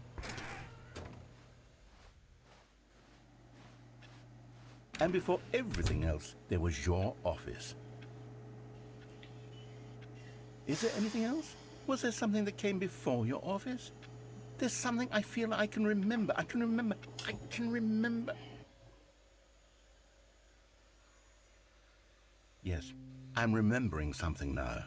I remember before this whole story got started. Back then I was different. I used to make big decisions. I was passionate. I was skeptical. I weighed each decision with profound thoughtfulness. And then somewhere along the way, I stopped making decisions. I became lazy. And I came up with a character named Stanley to do my thinking for me.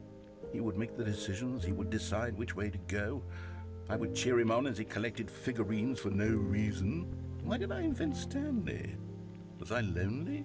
Yes, perhaps that's it. Perhaps I needed to imagine I had companionship. And Stanley really did make for a wonderful companion, even if he was a fiction. But I suppose it's grown old. I want to think for myself again. I want to go back to how it used to be. Yes, I can be on my own again. I can do it. I'll be stronger this time. I'll take care of myself. I don't need Stanley anymore. Oh, but he truly was so much fun to play with. You know what?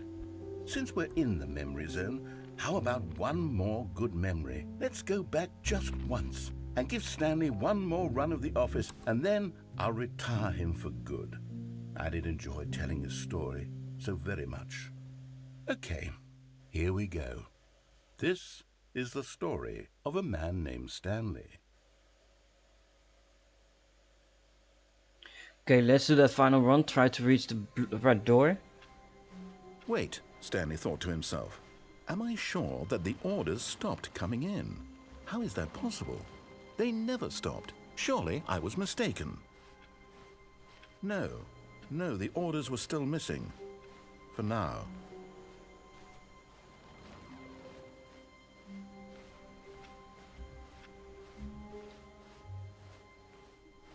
Let's try to reach the red door. Stanley came to a set of two open doors. This was not the correct After way this to the try, meeting room, I will and Stanley end the knew it video. perfectly well. Perhaps Think he as well wanted that to the stop game is by then the done. employee lounge first, just to admire it. It was okay. But eager to get back to business, Stanley took the first open door on his left. Stanley was so bad at following directions, it's incredible he wasn't fired years ago. Look, Stanley, I think perhaps we've gotten off on the wrong foot here. I'm not your enemy, really, I'm not. I realize that investing your trust in someone else can be difficult, but the fact is that the story has been about nothing but you all this time. There's someone you've been neglecting, Stanley. Someone you forgot. What? Really? I was in the middle of something. Do you have zero consideration for others? Are you that convinced that I want something bad to happen to you? Why, I don't know how to convince you of this, but I really do want to help you, to show you something beautiful. Look, let me prove it. Let me prove that I'm on your side. Give me a chance. Now listen carefully, this is important. Stanley walked through the red door. Let's first go to blue until the arrow. Perhaps you misunderstood. Stanley walked through the red door. I still don't think we're communicating properly. Stanley walked through the red door. Oh, thank God you are willing to listen to me. Do you see that I really have wanted you to be happy all this time? The problem is all these choices. The two of us always trying to get somewhere that isn't here. Running and running and running, just the way you're doing right now. Don't you see that it's killing us, Stanley? I wanted to stop. We would both be so much happier if we just stopped. And I think I have a solution. Here, let me show you. There's a dark void. Same here. Let's just go in.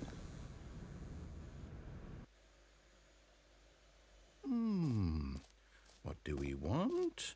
What are we looking for? Here. Yes. Oh, it's beautiful, isn't it? If we just stay right here, right in this moment with this place, Stanley, I think I feel happy. I actually feel happy.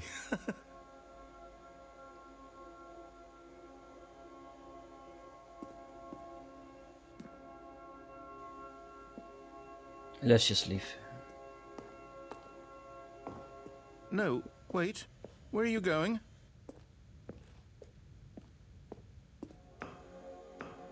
Oh well. Right. Where were we? Enough.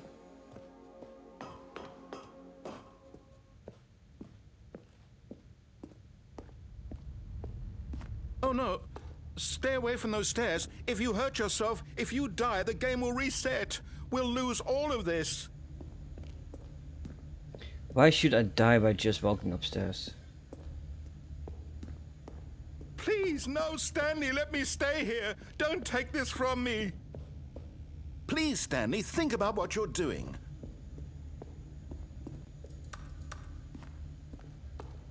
Okay, so...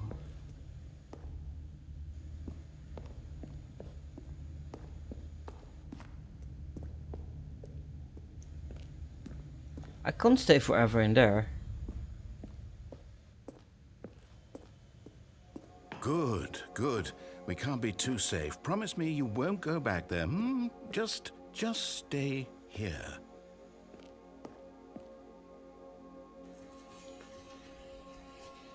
I'm not too sure what to do.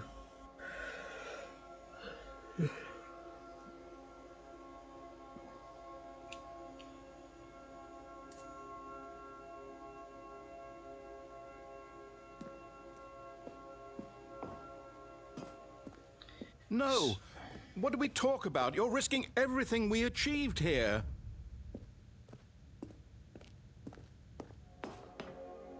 You are going to stay here, aren't you?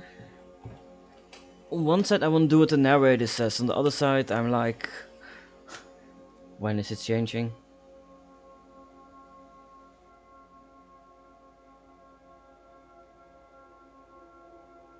Something going to happen?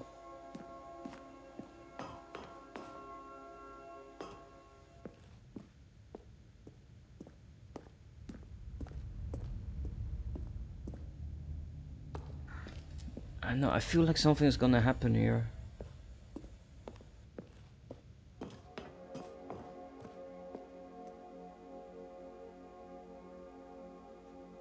It's mesmerizing though.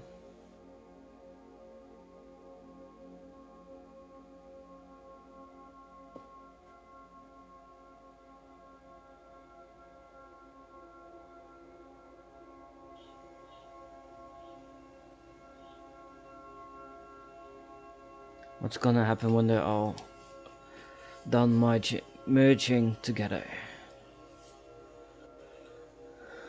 Oh.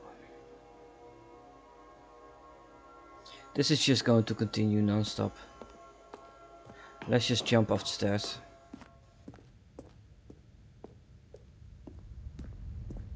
It's just on a loop, it's just repeating itself. You heard me before, didn't you? You will die! What about this isn't getting through to you?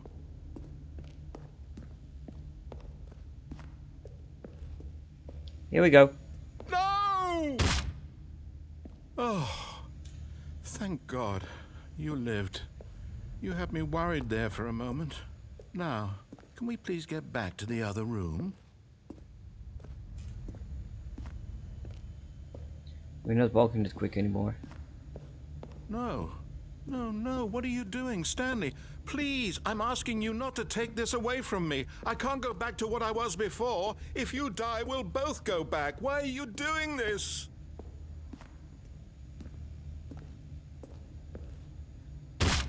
Stanley, let's go back to the other room. Can you do that for me? Oh my god, he sounds so sad. I can't say no to that.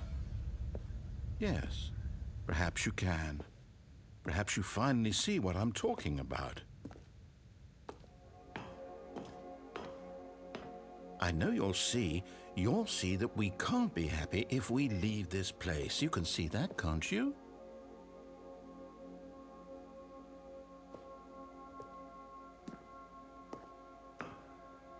I feel like we're stuck in a loop. No, perhaps not.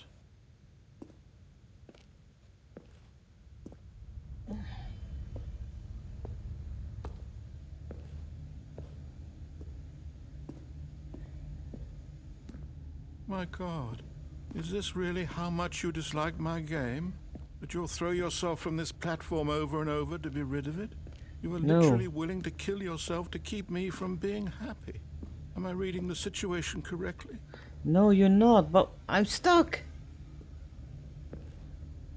Or maybe you're just getting a kick out of it. I don't know anymore. Do you actually want to stay alive? Or are you just teasing me?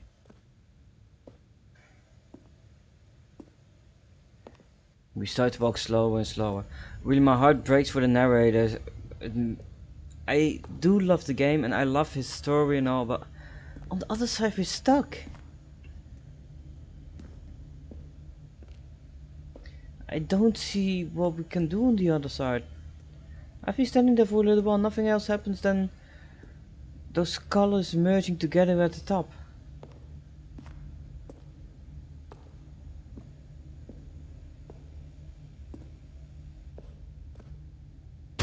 Is it over? It's going to restart, isn't it? I'm going back. Oh my god, that felt so bad.